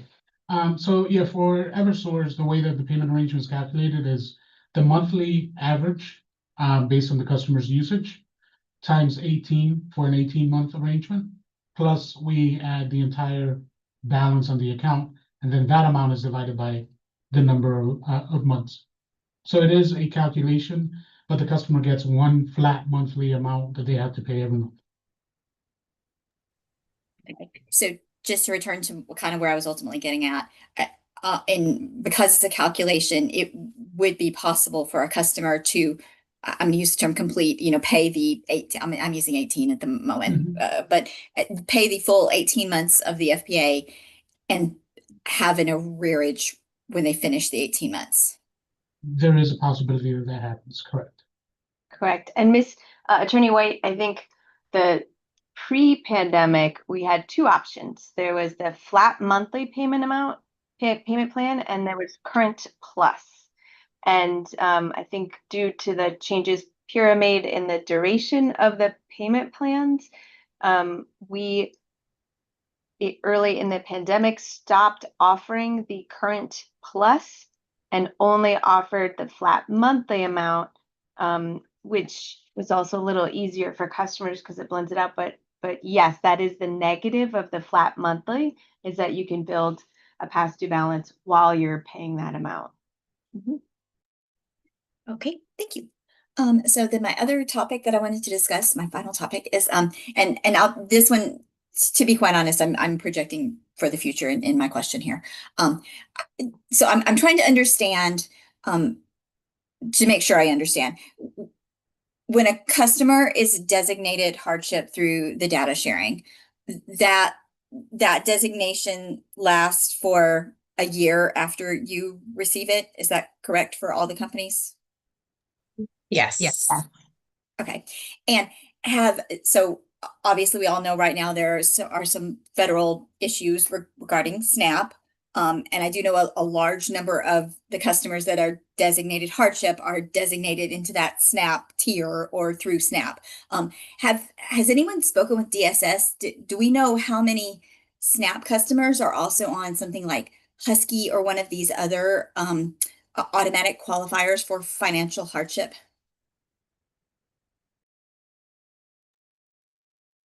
So I'm going to jump in here, and please, my counterparts can add to this certainly.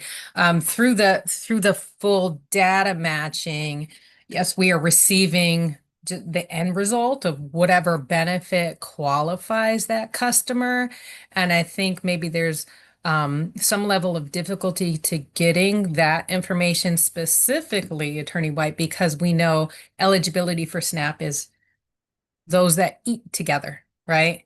Versus some of the other programs where it might be someone in the household or that's receiving like a medical type benefit or some other type benefit. So I know, we continue to work with DSS on, looking at the benefits, of eligibility for the discount rates, but I think it is something that we can go back to DSS maybe with We can ask some of DSS. that question on it, right? It's a good question, and given the uncertainty with SNAP and LIHEAP, it's just understanding what the potential impacts might be of the most at-risk programs would be helpful in this unprecedented time. So we can ask DSS that. That's a good question. Thank you. Okay. Yeah, that was it for my questions. Thank you very much. Thank you, Attorney Wyman. Yes, this is Brittany Wyman for EOE. I have just one quick question that I can blame Attorney White on. She sort of inspired it. I believe I saw recently, and I don't expect you to know this answer, that the governor was going to have a one-time $300 virtual grocery card. Is that something that's running by DSS, do you know? And is that something that might get covered in the data matching? And I see your face, Jess, so I'm guessing we don't know, but I just kind of thought of it. The media Yeah. as well, and I see that it'll put more of a pressure on the community action agencies to get like that list. I think Commissioner Andrea was in the media talking about that, but I don't know. Say the question again, Brittany. I just wasn't sure if it ultimately was going to be a part of a process that data matching might be able to. So for some of the customers that we might lose from data matching because of SNAP, maybe we could have regained some of them from that, but I'm not sure what the process is. And since it was just being discussed, I thought I'd ask. So basically, how will this information be captured for people who people who have meet the current soon to be prior, or maybe met those requirements? Will DSS capture it, and can they use it? Do we want them to use it? Can they use it in That's a good question too. And change that. We'd have to change the data matching IT processes to loop it in, or they could slap it in on their end, but then we'd lose visibility into the two if we ever wanted to report on it. But good question. And No, I I think appreciate the candor. Go ahead, Teresa. Ms. Washington, yeah, thank you. Attorney Wyman, I think Attorney Roswig, I didn't know if because of the raised hand that she had, that maybe she had something to add about the additional SNAP or some of the changes. Was that it? There I am. Because I know as soon as you asked, I saw you and I was like, I know she has some information maybe to help us as we, maybe talk to DSS. Thank you, Teresa. So it's not just SNAP, it's Husky as well. Sorry, Attorney Roswick, could you just identify yourself for the court My reporter and apologies. it's Bonnie okay, and your Roswick. organization. Thanks. I'm sorry, Bonnie Roswick, attorney with the Center for Children's Advocacy. So H1 that Attorney Taubman was referring to is about terminating people from SNAP and terminating people from Husky.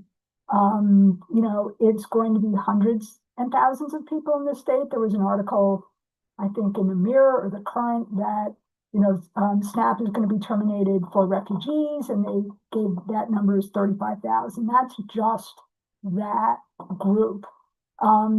The $300 is about, so once people get terminated from SNAP, they get a $300 gift card, basically, in order to help them with additional expenses, and that's it. So we are going to be facing a significant number of very eligible Connecticut residents who are going to be terminated from those programs. But the thing that we have always advocated for, and that I continue to be confused about, is eligibility for LIDR and hardship is really about total household income. This is information that DSS has. Because you're not going to be enrolled in SNAP or Husky until you can show that you are income eligible. So particularly, as everyone has said, in this unprecedented time, it would be very useful and so helpful to our at-risk Connecticut residents to change that connection to, rather than program enrollment, to household income. I mean, it also affects people right now. So, for example, right now we base LIDR tier on program participation. But for example, SNAP, a family of four can earn up to $41,000 a year, and they get the 15% tier, if that is currently, if I am correct. But that household's total household income may only be $550 from TFA or $946 from SSI, making them really eligible for that 50% LIDR rate, which would make their bills more affordable. And as we're really focusing on in this docket, what is affordability, which will impact arrearage, getting people to pay their bills at a rate that they can afford. So I'm sorry to interrupt.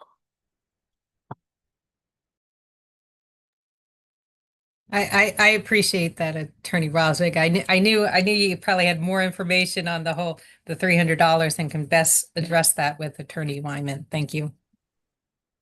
No, I do appreciate that as well, Attorney Roswig, and in your Ms. Washington and Ms. Kane's responses to my question as well. And that is all I have for questions. Thank you. Thank you so much, Attorney Wyman. Are there any other participants, organizations at this time that would?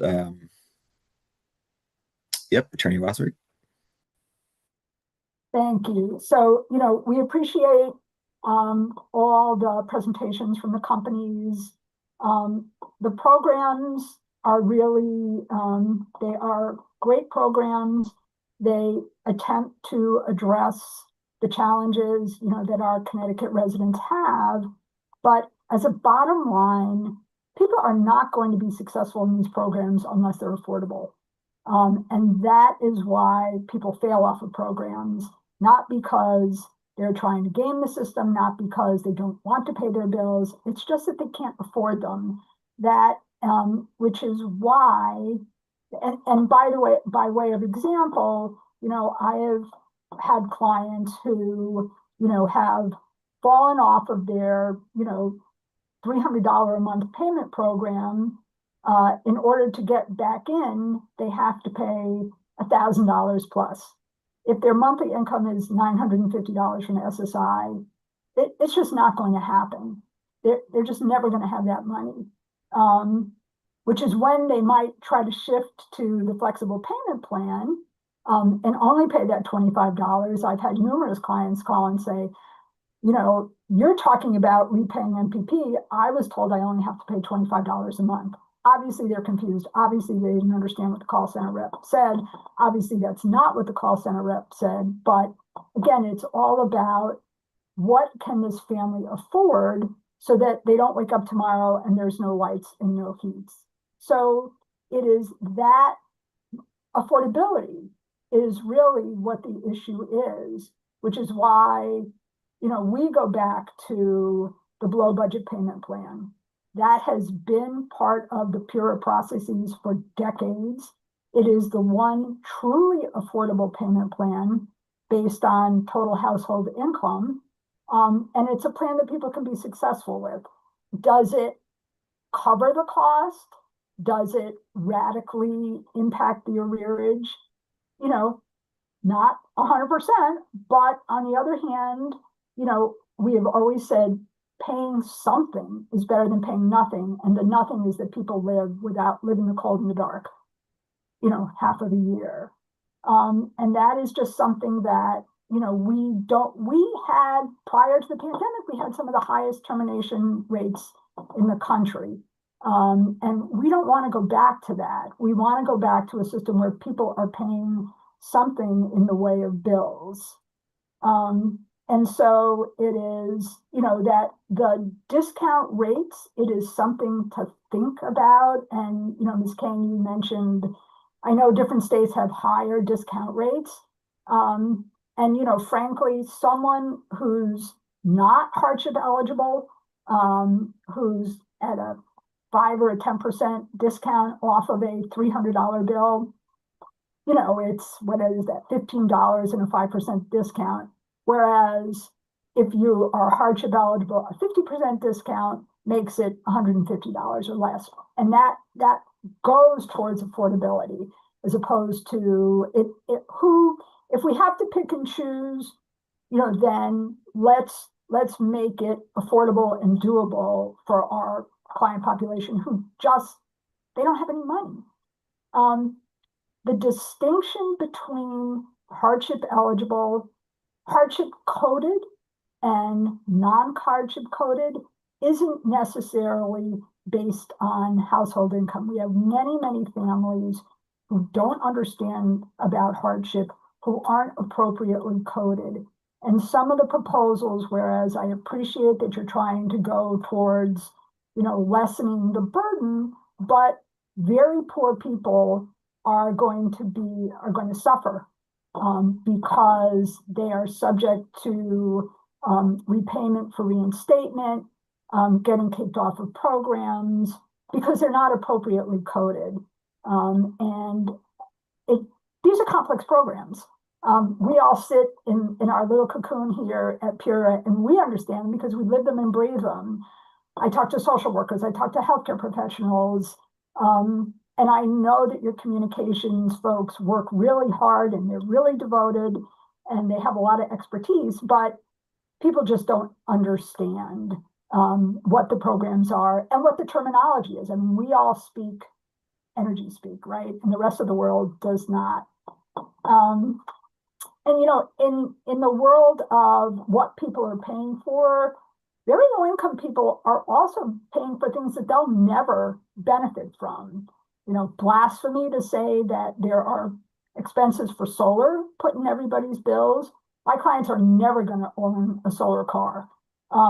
They're paying for energy efficiency programs that they can never access because they are tenants and their landlords will not agree to allow them to access these energy efficiency mechanisms. And, we've talked to Deep about it.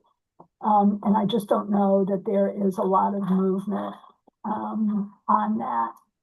You know, in terms of people enrolling in SEEP, you know, we've been through that in other dockets. We are thrilled that, and we appreciate all the authority did to not to extract the requirement that people have SEEP. There are people who are just not eligible for SEEP, and therefore they should not be kept from entering NPP. And frankly, there continue to be challenges with the community action agencies, long wait lists, long wait times to get appointments.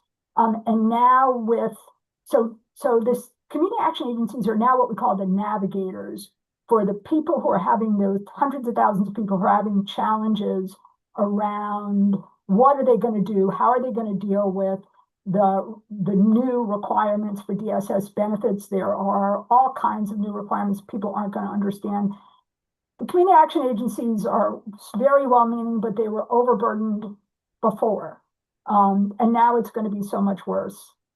You know, it would be great if SEEP was part of the DSS application. When you apply for assistance from DSS, it's a global application. Why isn't SEEP in there? Or how about the companies doing that? I mean, I think I know you love to hear that you get more work in this game, but you know, I don't mind. I mean, we've offered that. I think we've pitched to the gap. If they get other programs, you're right, Ms. Roswig, that ideally you'd have 100%. And we've pitched that in other states too, but they don't have enough SEEP to go around or LIHEAP to go around in the other states. Everyone would get a much lower amount. But that data matching for SEEP with the state and customers, that would be great. It is. I mean, it gets it to more people in a door so that they don't have to. So there's not the difficulty in terms of going through the door to get SEEP. And, you know, it is, in terms of, you know, being outliers, in terms of the programs that we offer, you know, I think that it would be worthwhile. The National Consumer Law Center is the, you know, ultimate authority nationally. What is happening in every single state? We do, you know, yes, we look better than other states, but it's not quite apples to apples. And looking at we do with what other states do, I mean, other states in some areas are more generous, less generous. You know, before we make any decisions based on what it is that, you know, that we're offering and whether it is, you know, perhaps such an outlier that we need to think about it, let's really look at what other states are doing and how we can really learn from it. So I guess that is probably enough comments for one, but again, this is about affordability. People just cannot afford their bills. And that's why they're not paying, and that's why they are, you know, falling off of these programs. And goodness, starting a conversation with how much can you pay?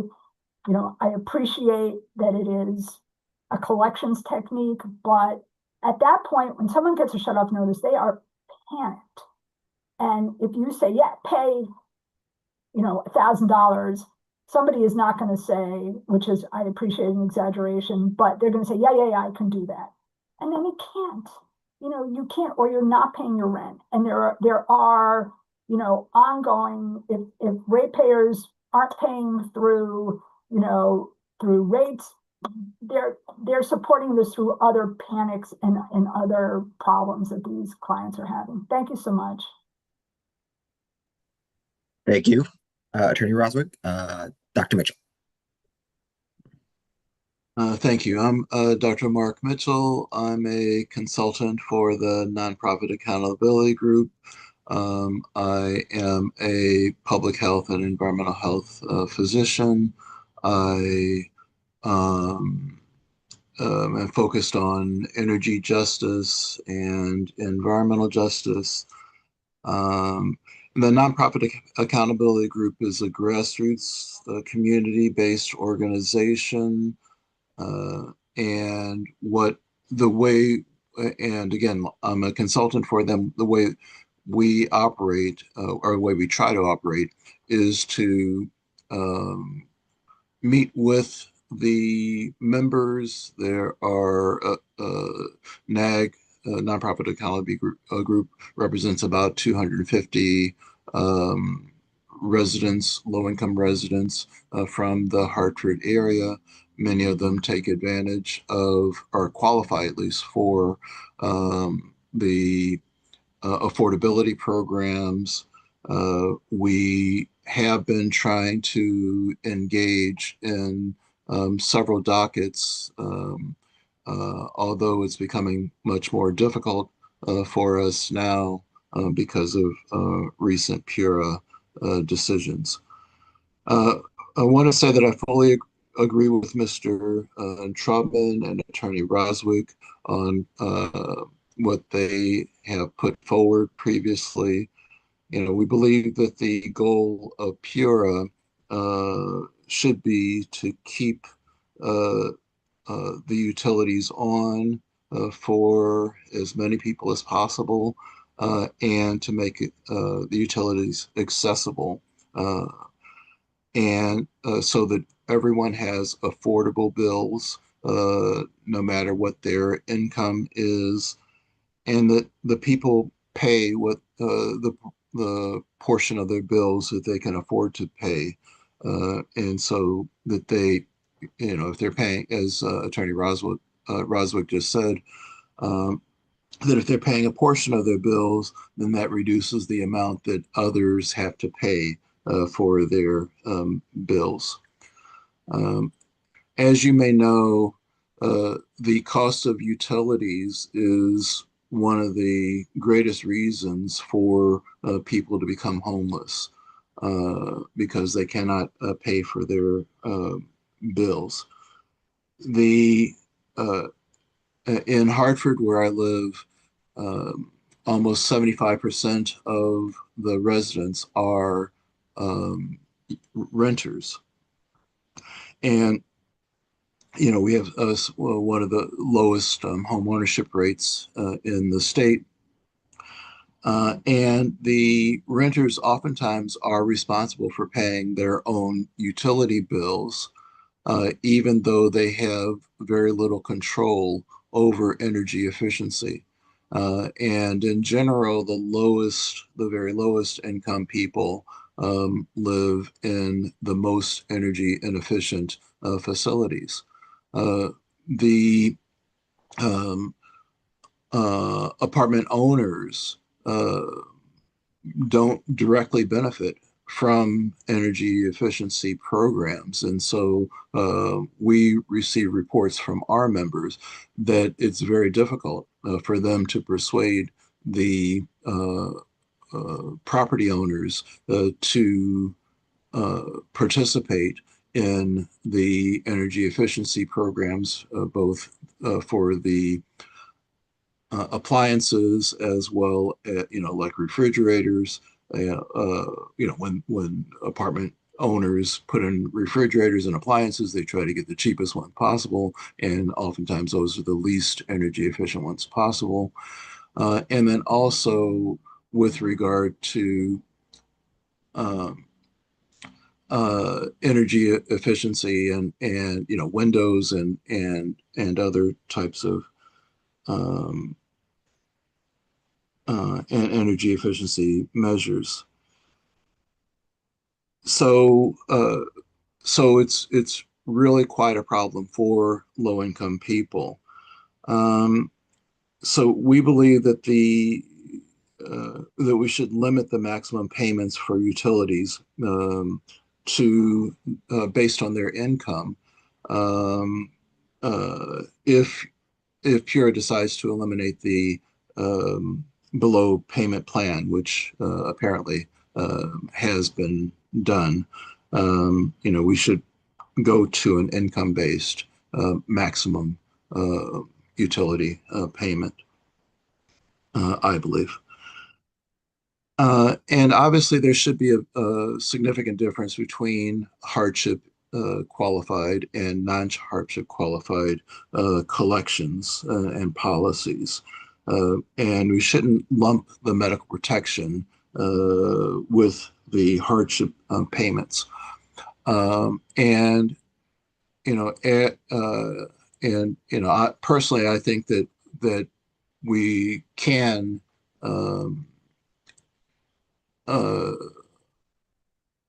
have tougher policies with the non-hardship, but we also need to couple that with more education about eligibility for hardship. As others have said, I think a lot of people just don't know that the hardship programs are available, and we find out with our members who that they don't know that they qualify for a number of programs. Um, Eversource says that when people call, that they have been offering the lowest amounts first. That they tell their customers the minimum payments that they need to make. But our NAG participants tell us that that's not the case. That they do before they tell them, or that they don't tell them that this is the amount, the minimum amount that is required to pay.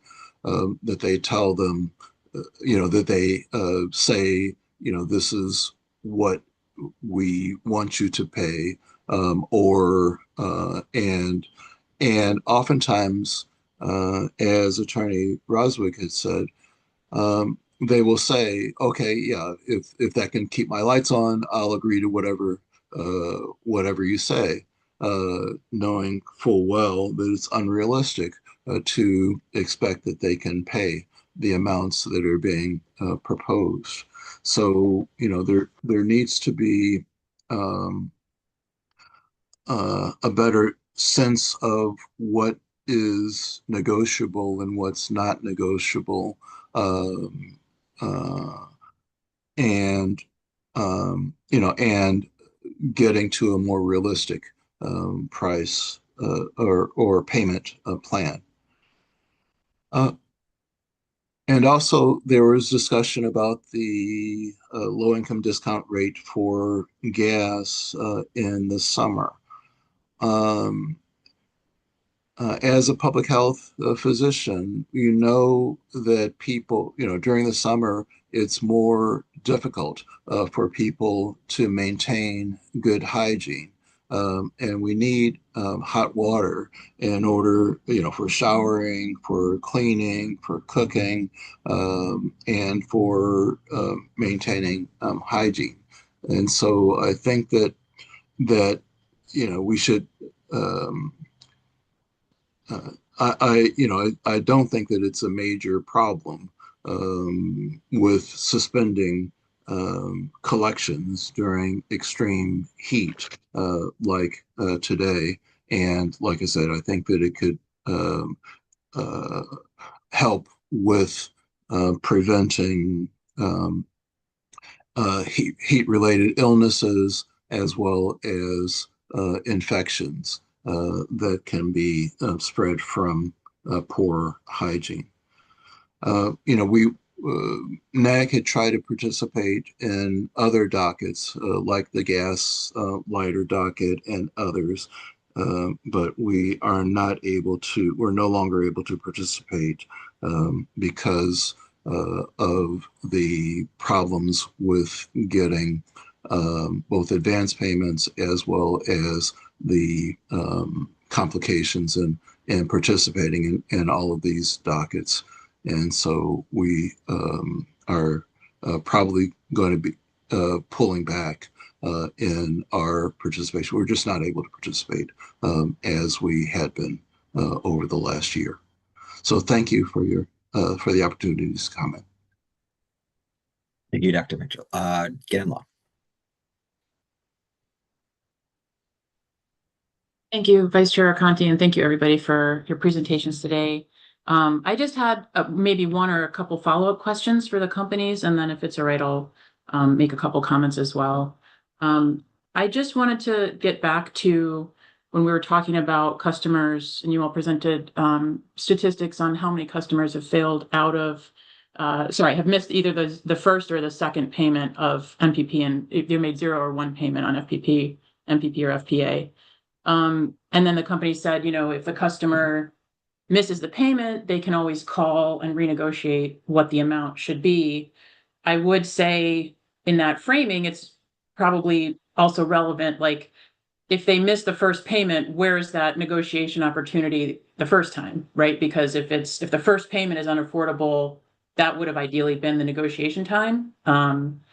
So I think there's kind of a power imbalance there as far as, expecting customers to just take that on without having the information or the resources that the company has in that negotiation.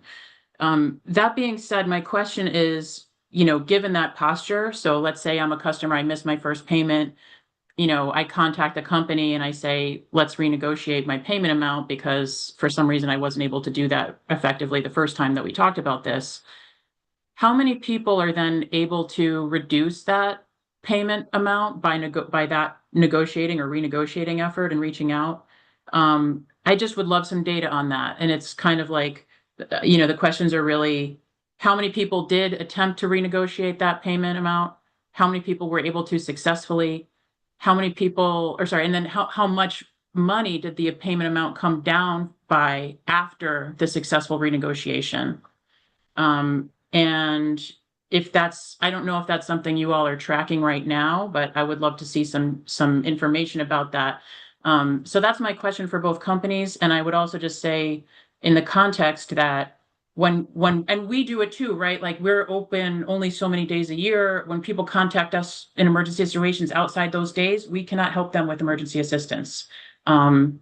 So I think for us we tell people all the time, call the company and make an arrangement. And so to have this type of data would be really helpful to even show customers, listen, I know you don't think you can renegotiate it with them, but look at this information. 12% of people or whatever number it is, right? 50% of people called the company and were able to get their payment down by X dollars or X percentage. So that's kind of part of the reasoning that I'm asking this, but in making that claim, do we have data to justify it? And again, so the question for both companies is, how many people have attempted to renegotiate after missing their first or second payment? How many people were successful in doing that? And how much did the amount of payment amounts come down?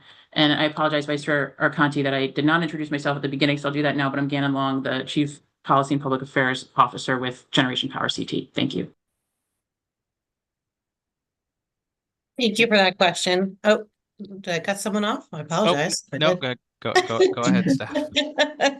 I'll jump in at some point. No, and thank you for that question. And I just wanted to say to that point, where I think this was going to is renegotiating after the first payment.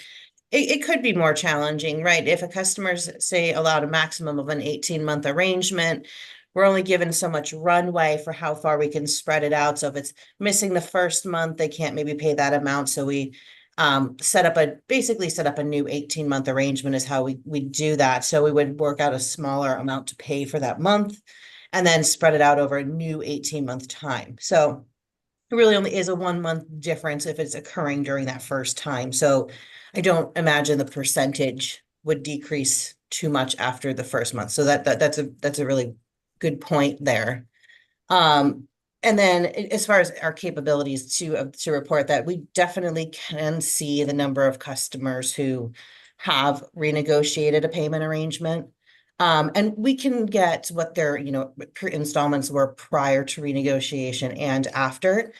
As far as the successful, I think anyone who calls in and requests a renegotiation, we can check to see if we ended what we call ended what their existing plan was and started a new one. So I suppose we can see if anyone requested to end one and didn't go into a renegotiated plan. So I do believe we would be able to get that reporting.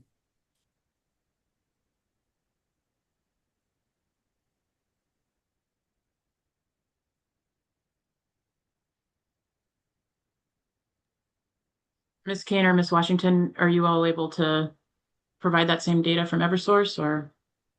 I can I think on this side, I think we can probably gather that information. I missed specifically what it was, but I know Ernesto is capturing it specifically. I do know that whether it's like today, so today if someone calls, it's the lowest monthly required payment amount. So that's the same calculation, which is taking that 18, the past due balance divided by 18 months. So the only difference would be in if they make zero payment, for 2 months or whatever, and then they call back, it's still the same calculation of dividing that past due balance by 12 months. The only difference is that the timing, because now it's instead of being like May 1st, it's June 1st. So it's taking the average bill based on the last 12 months. But the calculation is always the same for what is offered for flexible payment plans versus matching payment program. It's 18 months, and that's what we're required. And we've had thousands of calls, I think, to some of the other comments from the prior speaker, audited, and we're crushing that piece of it with 100% compliance in the last I guess 4 years plus. But I also, Ms. Long, just wanted to capture your idea on the matching payment program is like very brilliant. And I don't know if anyone got a chance to read those written comments. Now, the statute currently limits us to match based on the amount the customer pays. But for those who didn't see it, Ms. Long's proposal was to start the match at a lower rate for the initial payment. Like, how do you get more customers to stay on the payment plan longer? So it was match at a lower percentage of the payment initially and increase the amount that you match over time, so that it like gives you more of a carrot on the back end. The statute does only allow us and exactly allow us to match the payment, but that type of mechanism would have to be to keep people on it longer. So we thought that was a cool idea. It takes significant IT effort and statutory change, but we like your thinking. Thank you. I appreciate that, and thanks for the responses on both sides. Yeah, the progressive match is just a concept, and I realize there's some limitations in terms of, I don't expect that to be implemented this year, but it's just something to kind of start a conversation, and I hope that we're able to continue that. So it's just to kind of sum up the responses. It sounds like for Avangrid, you all would be able to see how many people have renegotiated and how much those pre and post amounts would change. So if that's something you all would be able to file, I think that would be great. So appreciate it. What I heard from Eversource is that the amount won't really change based on the arrearage over time. So that to me sounds like if you negotiate or don't negotiate, or you get into a situation where you can't make your first payment because you can't afford it, and then the response is call the company and renegotiate the amount, but the company isn't actually able to reduce the amount because of the amount of the arrearage or the prescriptions of the program, the law, et cetera. So I'm not really sure what the value is to the customer to renegotiate the amount in that case. My bad. I thought you meant like if you made no payments, which making no payment right is not related to affordable. I just thought you meant like if you fell off a payment plan and called in, but based on how it works payment plans, we would sign you up, and the math to calculate the amount for a normal payment plan versus if they're requesting, a special review officer exception. In that case, we'd look to see if they were. I'm not sure if that's where you're going. Well, because we're kind of talking about the population of people who miss. You all presented data, I think it was 50 plus 54% and 40% for the various companies, of people who miss either their first or second payment. They've made 0 or 1 payments, meaning they missed their first or second, right? So that group of people, if the reason that we would posit, and again, we did some energy burden analysis as part of the prompt for this, the comments that were due on July 22nd, we looked at people's SMI, we looked at, we looked at how much the payment amounts would be, and we compared those things based on your gross income per year. Can you afford what the monthly payment average would be for each of the plans? And for most of those categories, we found that they were not affordable for customers. So this was put in our July 22nd comments. So that's kind of what I'm trying to understand is like, what is the utility for the customer to try to renegotiate when the payment was too high to begin with? So if you all have data on that, that would be helpful for us to just kind of look at. If I could, Ms. Long, I think I would encourage, I don't know if you can, it might be a capacity limit, but on affordability, the low income discount rate docket, I actually, I saw you there last Monday on the gas one for the tiered discount rates. I think that's the place for us to figure out what the discount should be to make the energy affordable. And then the different proceeding on the electric side, but there's some, all the energy burden calculations. We have like an Excel spreadsheet that we started with that I think John Howitt, National Consumer Law Center, had given us the data for it, and we've modified it and submitted probably like a few dozen iterations of it to play with it. But it's that's intended to make your energy more affordable. If once you've provided that affordable bill, then paying it is a you've already provided the affordable bill, paying the past due balance, applying the energy burden target on the past due balance payments is a different construct that they weren't ever designed to be. Okay, thanks. Yep, that makes sense. Well, I appreciate both responses. If it's okay, I'll just take a couple minutes to make a couple of points. So I appreciate you calling out the progressive match proposal. It's hopefully something we can explore and just kind of keep discussing as a stakeholder group. I also just wanted to appreciate the company's work in the quarterly communications meeting. I think it's been really productive for us and for various stakeholders. The next one, which will be next quarter, I suppose, or later this quarter, is going to focus more on shutoff protections and communications around shutoff protections, which is something that's come up here a little bit and I think is very important. I was encouraged by, and I'm sorry, Nick, I'm looking for your last name, but Nick Daniels, Mr. Daniels from Avangrid, to say that, this is the last thing we want to do is to shut people off. And I think that's absolutely the starting place of where we should all be thinking when we're doing this type of work, because it's something that impacts families in a devastating way, not just in the actual immediate loss of utility service, but all of the cascading impacts that come with that, including for people who are medically vulnerable. Last year, Generation Power, 25% of our clients over fiscal year 26 reported some type of medical vulnerability or challenge in their household. It's a huge issue, and especially for folks who also have that financial hardship. The other point, and we kind of made this in our comment, but I think it's really important to focus on here, is the exact percentage of SMI. So if you're going to qualify for financial hardship, that's 60% of SMI and below. And a lot of the affordability levels or the programs are designed around an assumption of 60% of SMI and below. I just want to remind everybody that that is the peak salary, that is the highest income that anybody is going to be getting in that financial hardship category. So I don't think it's right to design affordability levels around the absolute highest income level in the cohort. And so for us, our analysis is more focused on folks around that 30% SMI, which is the median of the financial hardship, right? It's the halfway or the halfway point. So that's something I think we should really be paying more attention to. And just like the low income discount rate, has 5 tiers of income that go down to specific levels, I think we need to be getting more granular like that in this docket. It shouldn't just be 2 income categories of 60% and below and 60% and above, because it's just a lot more nuanced than that. And especially for, again, we sort of got to this Generation Power provides energy assistance for folks who are earning up to 75% of state median income, slightly above that.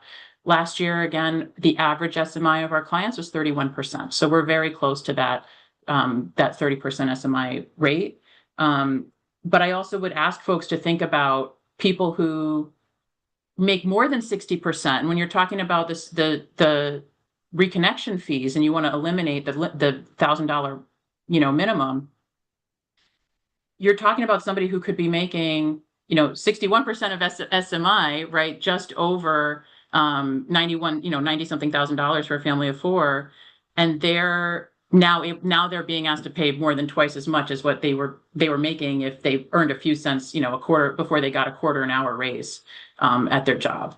So I think it's important to really look at not just these broad categories, but specific levels and specific issues folks are dealing with.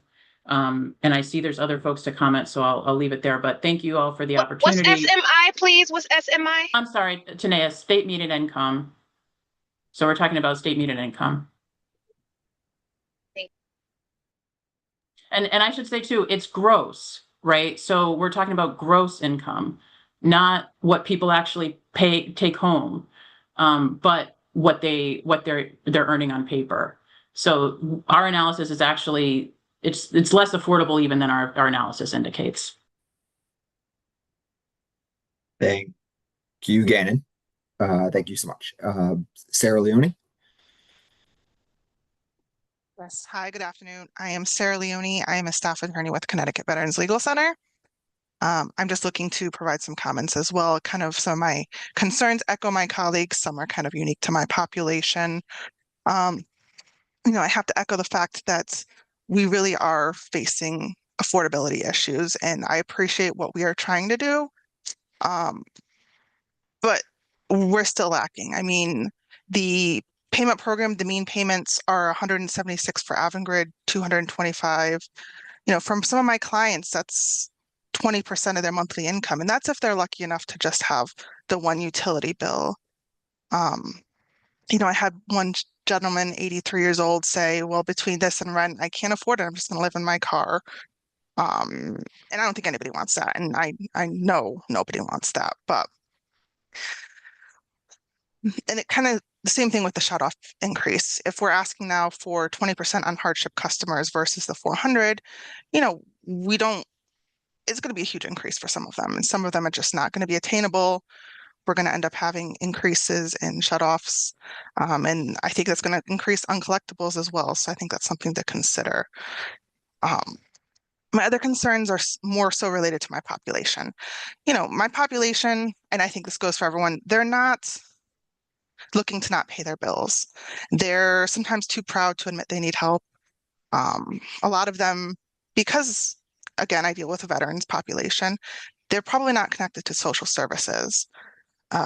They don't want to enroll in SNAP benefits because they don't think they'll get that much. And because they don't need health care, they're not enrolled in Husky. So I think that I face a major challenge with the proposal of, and it hasn't been spoken too much about moving to community action agencies exclusively in verifying hardship status. Because this population is elderly, disabled, very low tech most times.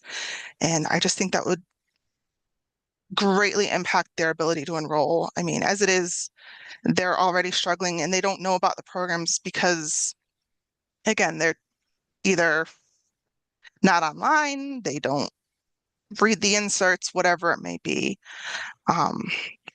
So I think really taking away their ability to call and enroll themselves, mail in the documents, whatever it may be, is going to be harmful.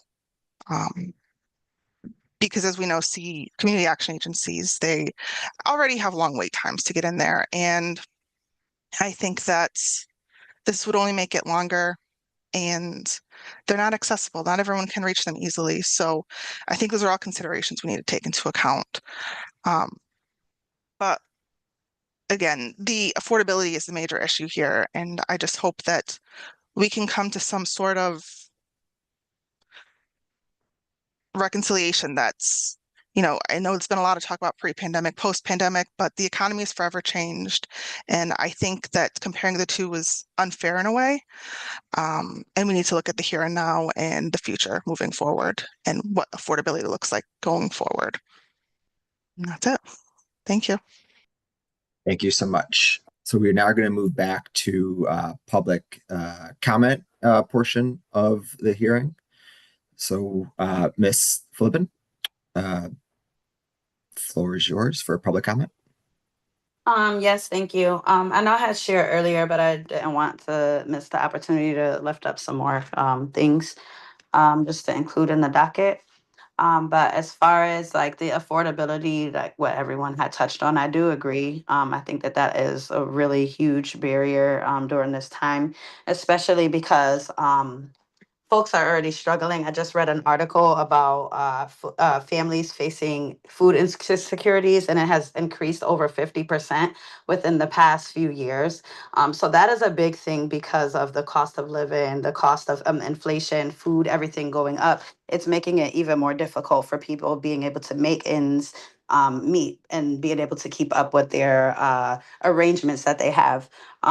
Just this year alone, there was a shut off for I believe May 26th in my family's household. And so as I had mentioned during that time, I did lose my job, and I was struggling to be able to keep up with all my bills. Of course, rent is very important because I have to be able to provide a place for my children, and then utilities and food and everything of that nature. So in between that, I was trying to pay whatever bill that I could. What unfortunately I was short for my CNG bill. The CNG bill wouldn't take a partial because they wanted everything in full. I made that payment the same exact day, which was the 26th, and the 26th, for whatever reason, after 3 o'clock or 4 o'clock, the payments are no longer considered that day. So it was reflected for the next day, and I was without of essentials to be able to cook, take showers, and everything in my home for my family. I do have young children in my house, so trying to find food, trying to find a place for them to shower, trying to, yes, it may be during the summer, but it still is very, very essential to be able to have utilities, especially if it's a source that you cook with. And so with that being said, to get it back on, I wasn't told, I was told that I would have to wait from the 26th was the date that it happened, and the 4th of June was the date it was going to be turned back on, which is, I mean, realistically, how can a young family, how can anyone survive without food to eat during that time? It's not like I have even more money to go spend money to buy and eat out, because if I'm already struggling to pay the bills, now I have to come up with another expense, or another expense to go somewhere else to shower. And so this is just one example. That is just myself. I know that there was some discrepancies where people don't get shut offs, but I do want to be able to be clear and let you guys know the transparency that I actually physically faced it. And I did receive a shut off after making the payment the same exact day. And the amount that I had an arrangement for, it wasn't even an affordable amount. I think it was over $200. I was trying to negotiate it for it to be lower, and because I wasn't able to afford it, it put me in a even more a deeper place that it just did. It's not a realistic system. um and then a colleague of mine's, one of a friends of mine's, that had, unfortunately, she's been facing some financial issues since she had her mother had passed away. She hasn't been able to work as much, and Eversource had shut her lights off due to $60 of non-payment. And so these small things, like, I mean, it may seem like, oh, wow, we would like to receive our payments, which is understandable, but it doesn't seem like it doesn't seem like there's too much like wiggle room to work with people that may be facing a hardship. I mean, if a person's mom passed away, you wouldn't really expect them to just go to work the very next day. And unfortunately, she did have young children in her home, and she did go without power for a couple days. And so there are these scenarios where people are trying their best to make ends meet, on top of facing even more increasing rates of like just taking care of everyday life, food, gas. Our gas prices reached over $5 a gallon this year. I mean, there's like inflation all around. And just I stand for not increasing anything. I stand for trying to like reiterate these programs, how important it is for everyone to be able to utilize it. And I just also just want to just be as transparent as possible to give these the context on how some of these families, and even myself, is being affected by some of these harsh restrictions. And so I hope I'm not forgetting anything, because I definitely feel like this is very important. And now that we have the opportunity to share it, I just hope that it falls into the right ears. Thank you. Thank you, Ms. Fluthan. Very compelling stories. Thanks for sharing. Ms. Correa, you're next. Thank you. So I do want to remind the Pira board that these programs are not out of the kindness of Eversource's heart, but imposed upon them by law. So it's not out of generosity that they're offering these programs. At the end of the day, Eversource answers to the shareholders, not the customers. They had 300, or what was it, 335 million in profits last year in bonuses. So there's enough wealth to be spread around. And as they say that costs have increased, it seems that profits increase as well. Meanwhile, elderly people are getting shut off. People have to jump through hoops for these medical protections. Eversource is not hurting. The rest of the state is. And I mean, we have every political campaign right now, you have Ned Lamont, Josh Elliott, and Ryan Fazio calling out Eversource rates. A big portion of that, you wouldn't need as much assistance if they had lower rates.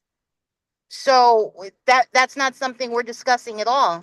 As costs increase, sure, like, you expect some sort of increase in your rates, but I mean, this has become extremely unaffordable, and I'm just wondering when they're going to cut back, when it is that they're going to sit there and say, hey, we can't pay this guy a $2 million bonus. He's just going to have to deal with 1.5 million. It's ridiculous.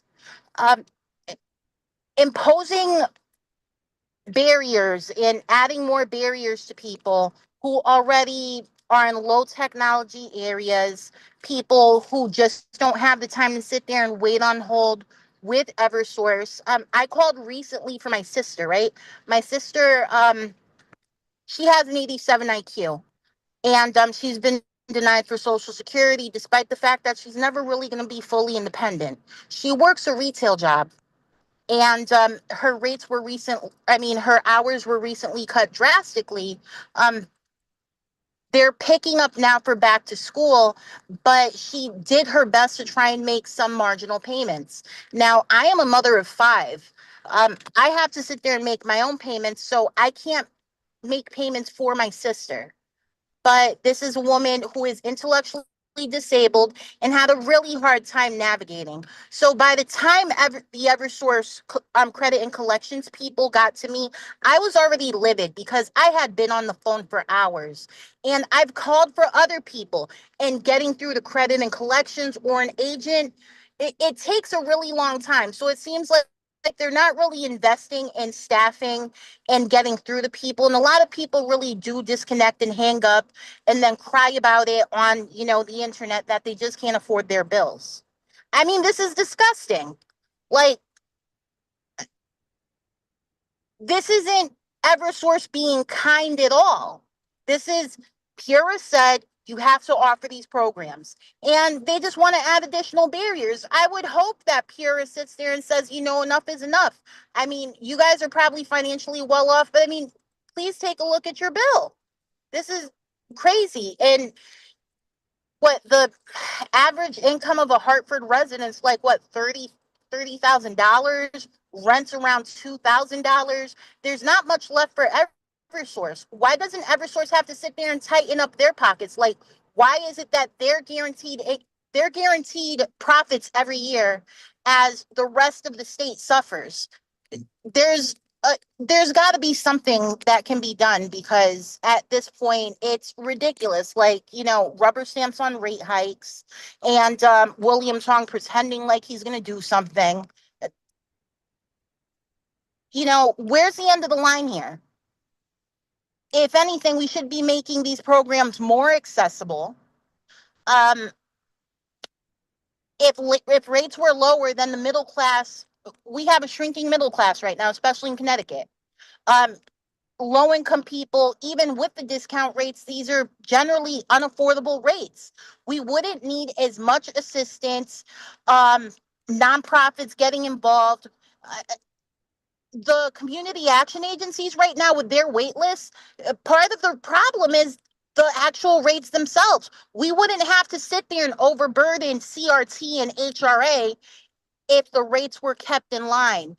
And what's really disgusting as well is that, you tell people to shop around, right? The rates were deregulated. That only accounts for a portion of the bill. Pura needs to start saying no. They really do. Because, I mean, after the deregulation of these rates, it's like you put the onus back on the customer, and sure, they're going to sit there and, save a little bit on their generation rates or something, their transmission rates, whatever it is. So they sit there and they save a marginal amount, and they run around, they have contracts, there's been predatory things on that. But your overall bill is crazy. Eversource is able to sit there and have John Kissel push through the public benefits charge. Then afterwards, we have a low-income discount rate. As soon as that's imposed, then Pura said, yeah, we got a low-income discount rate. Let's go ahead and let Eversource double their bills. And what happened? They doubled their rates. So this isn't out of the kindness of Eversource's heart. This was imposed upon them. They're trying to get out of it. Make this easier for the average customer. Make this easier for our seniors, for the disabled, for people that are working 2 jobs and really don't have the time to get on the phone with Eversource and wait the 3 hours. There's something that needs to be done, and Eversource needs to start drawing back because they've made enough profit. So the rest of us are hurting, and I hope y'all keep that in mind. Thank you. Thank you so much, Ms. Gray. Tiana Taylor? Hello, it's Tanea, and I'm Tanea, driving. So apologies. yeah, no worries. I'm sorry if I break up, but again, thank you to the Pura Commission, and I just wanted to speak a little bit more. Just on what Evilise touching on, like children. Children are being affected by these policies. I run an organization now, but I remember as young as 4 years old, our gas and electricity being shut off, and my mom just really struggling to pay the utilities to the point where unfortunately she had to put accounts in our names. And then when I became an adult, I tried to get my utilities on, and they said, hey, no, you had whatever bill in like 1998. And I'm like, well, I was 8 years old, so figure that out. So just facing those barriers, and then just throughout my life being traumatized by my inaffordability to pay for my utilities. I was in college, living in facing housing insecurity, living in a multi-room apartment. Because I was facing housing insecurity, finding an apartment alone was, a blessing in itself. So I was always kind of anchored there while I had 4 or 5 roommates constantly moving in and out to their parents through college, dorm living. So I had the utilities in my name. And a lot of the times what happened heating a 5-bedroom apartment is my roommates weren't able to pay their bills, and it would just really be stuck on me, and always being terrified because it was in my name, making sure that I can pay, and I barely could. I would face shut off notice after shut off notice, trying to figure it out and raise money, and to the point where when I finally did leave, I left and probably still had a balance on my Eversource and CNG bills.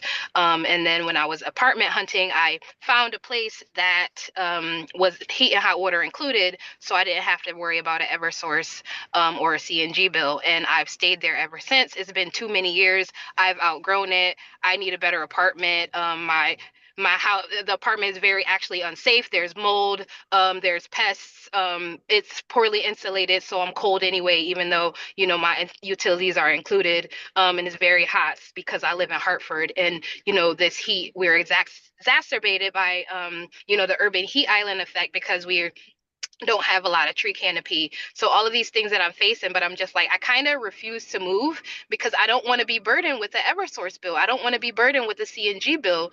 And, it's just the last thing that I want because I know I'm not going to be able to afford it. As sick as where I live now is making me, it's becoming a health issue.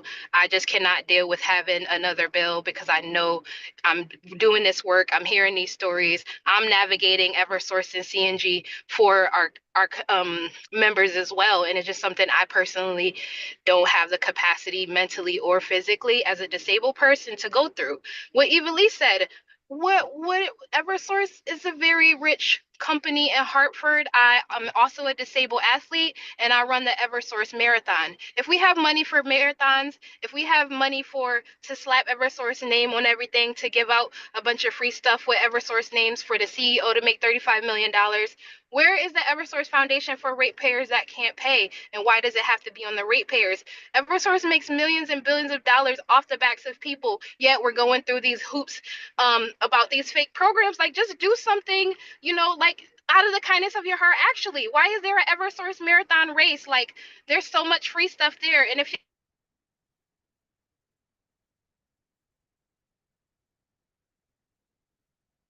have a lot of stress, I've been in and out of the hospital trying to deal with these clients, and I don't know what to do.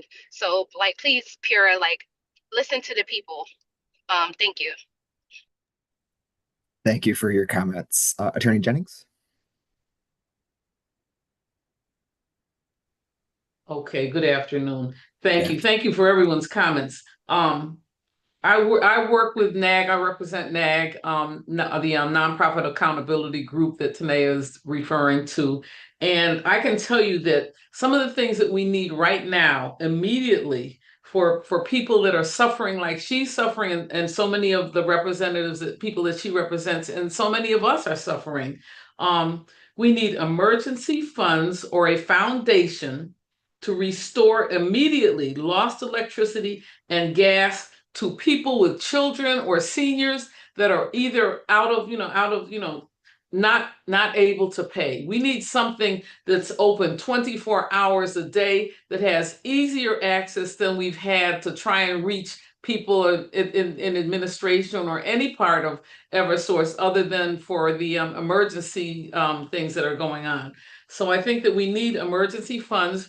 We need a foundation, or we need funding that will absolutely cover people with children and seniors that are not going to be, should not ever be left overnight without heat, without electricity, without gas. So I think that it's important that we do that first. We also need to let people know. We need to publicize to people. People do not know what a hardship is and what qualifying for a hardship means to your electric bill, what the payment plans that they have.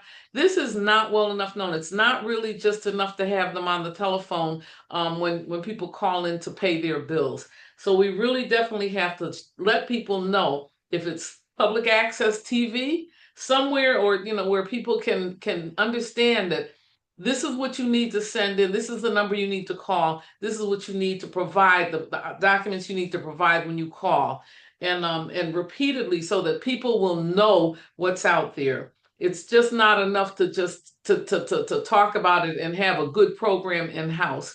Also, when you're talking about the amount of money that the ratepayers are paying for the arrearages, we really need to come up with a plan to spend that money wisely, so that people have the information that they need in order to understand what they're eligible for before they end up dying from something that could have that was preventable by being in a home that doesn't have enough heat, or has too much heat and not accessibility to air conditioning. So I think that we definitely need a foundation. We need something, access to Northeast Utilities and with Eversource. Northeast Utilities used to be the company, but with Eversource and all the other companies throughout the state, some kind of unified approach where it has access 24/7, just like 211, only they answer their phone within 10 minutes.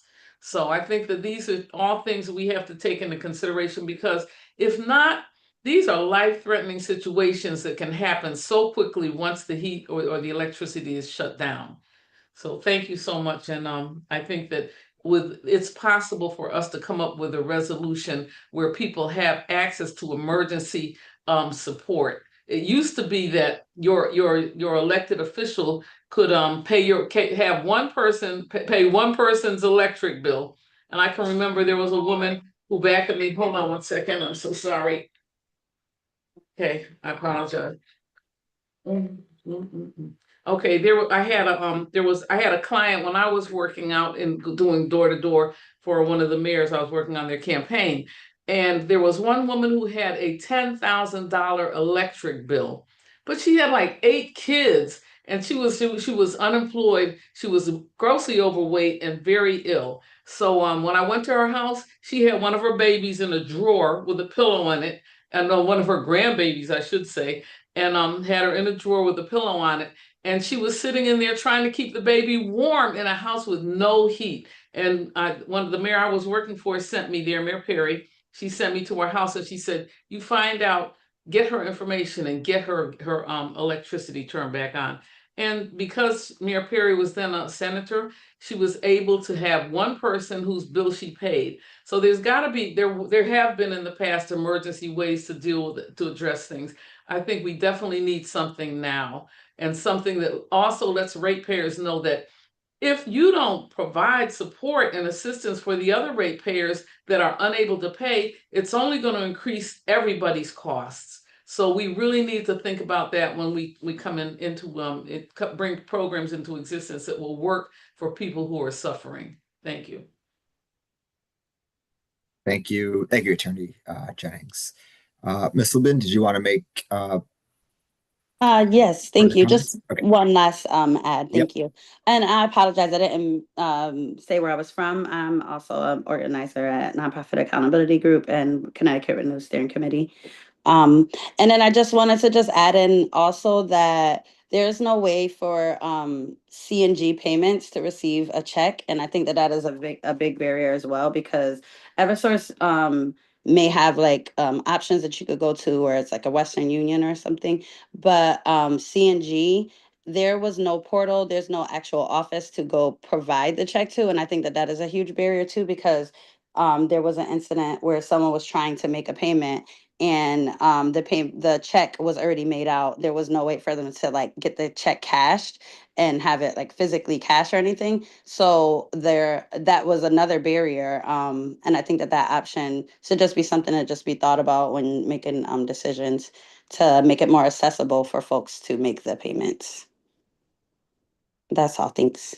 Thank you. Thank you for the added context. Okay, that concludes today's technical meeting. Yes, Ms. Gray, would you like to provide some more comment before we close? Yes, I would. Thank you. Yes. Also, so this is just a general comment. So, as we consider, changes in these assistance programs, I did want you to keep in mind as well that Eversource is constantly requesting assistance from the ratepayers in terms of storm recovery costs. Um, that's passed on to ratepayers. Programs are passed on to ratepayers.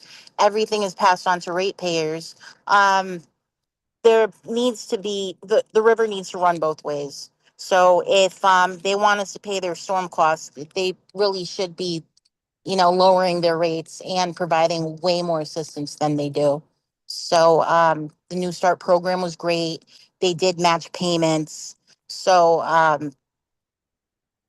there's there's things that could have been done. And Eversource is not hurting for money right now. So we do need to consider the people actually paying the bills as opposed to the people getting the executive bonuses and being paid well to sit on these meetings while I've taken, my day in order to make sure that Pura heard my comments, because it was important enough to me to come here for free instead of getting paid by the hour. So that's just something to keep in mind. Yeah, thank you so much. And thank you for all of the members of the public who took time out of their day today to participate and offer their comments. We sincerely do appreciate it. Okay, so that brings us to the end of today's technical meeting. The next activity in this docket, briefs are due on the 28th of this month, and a final decision will be rendered on October 21st. So thank you, everybody.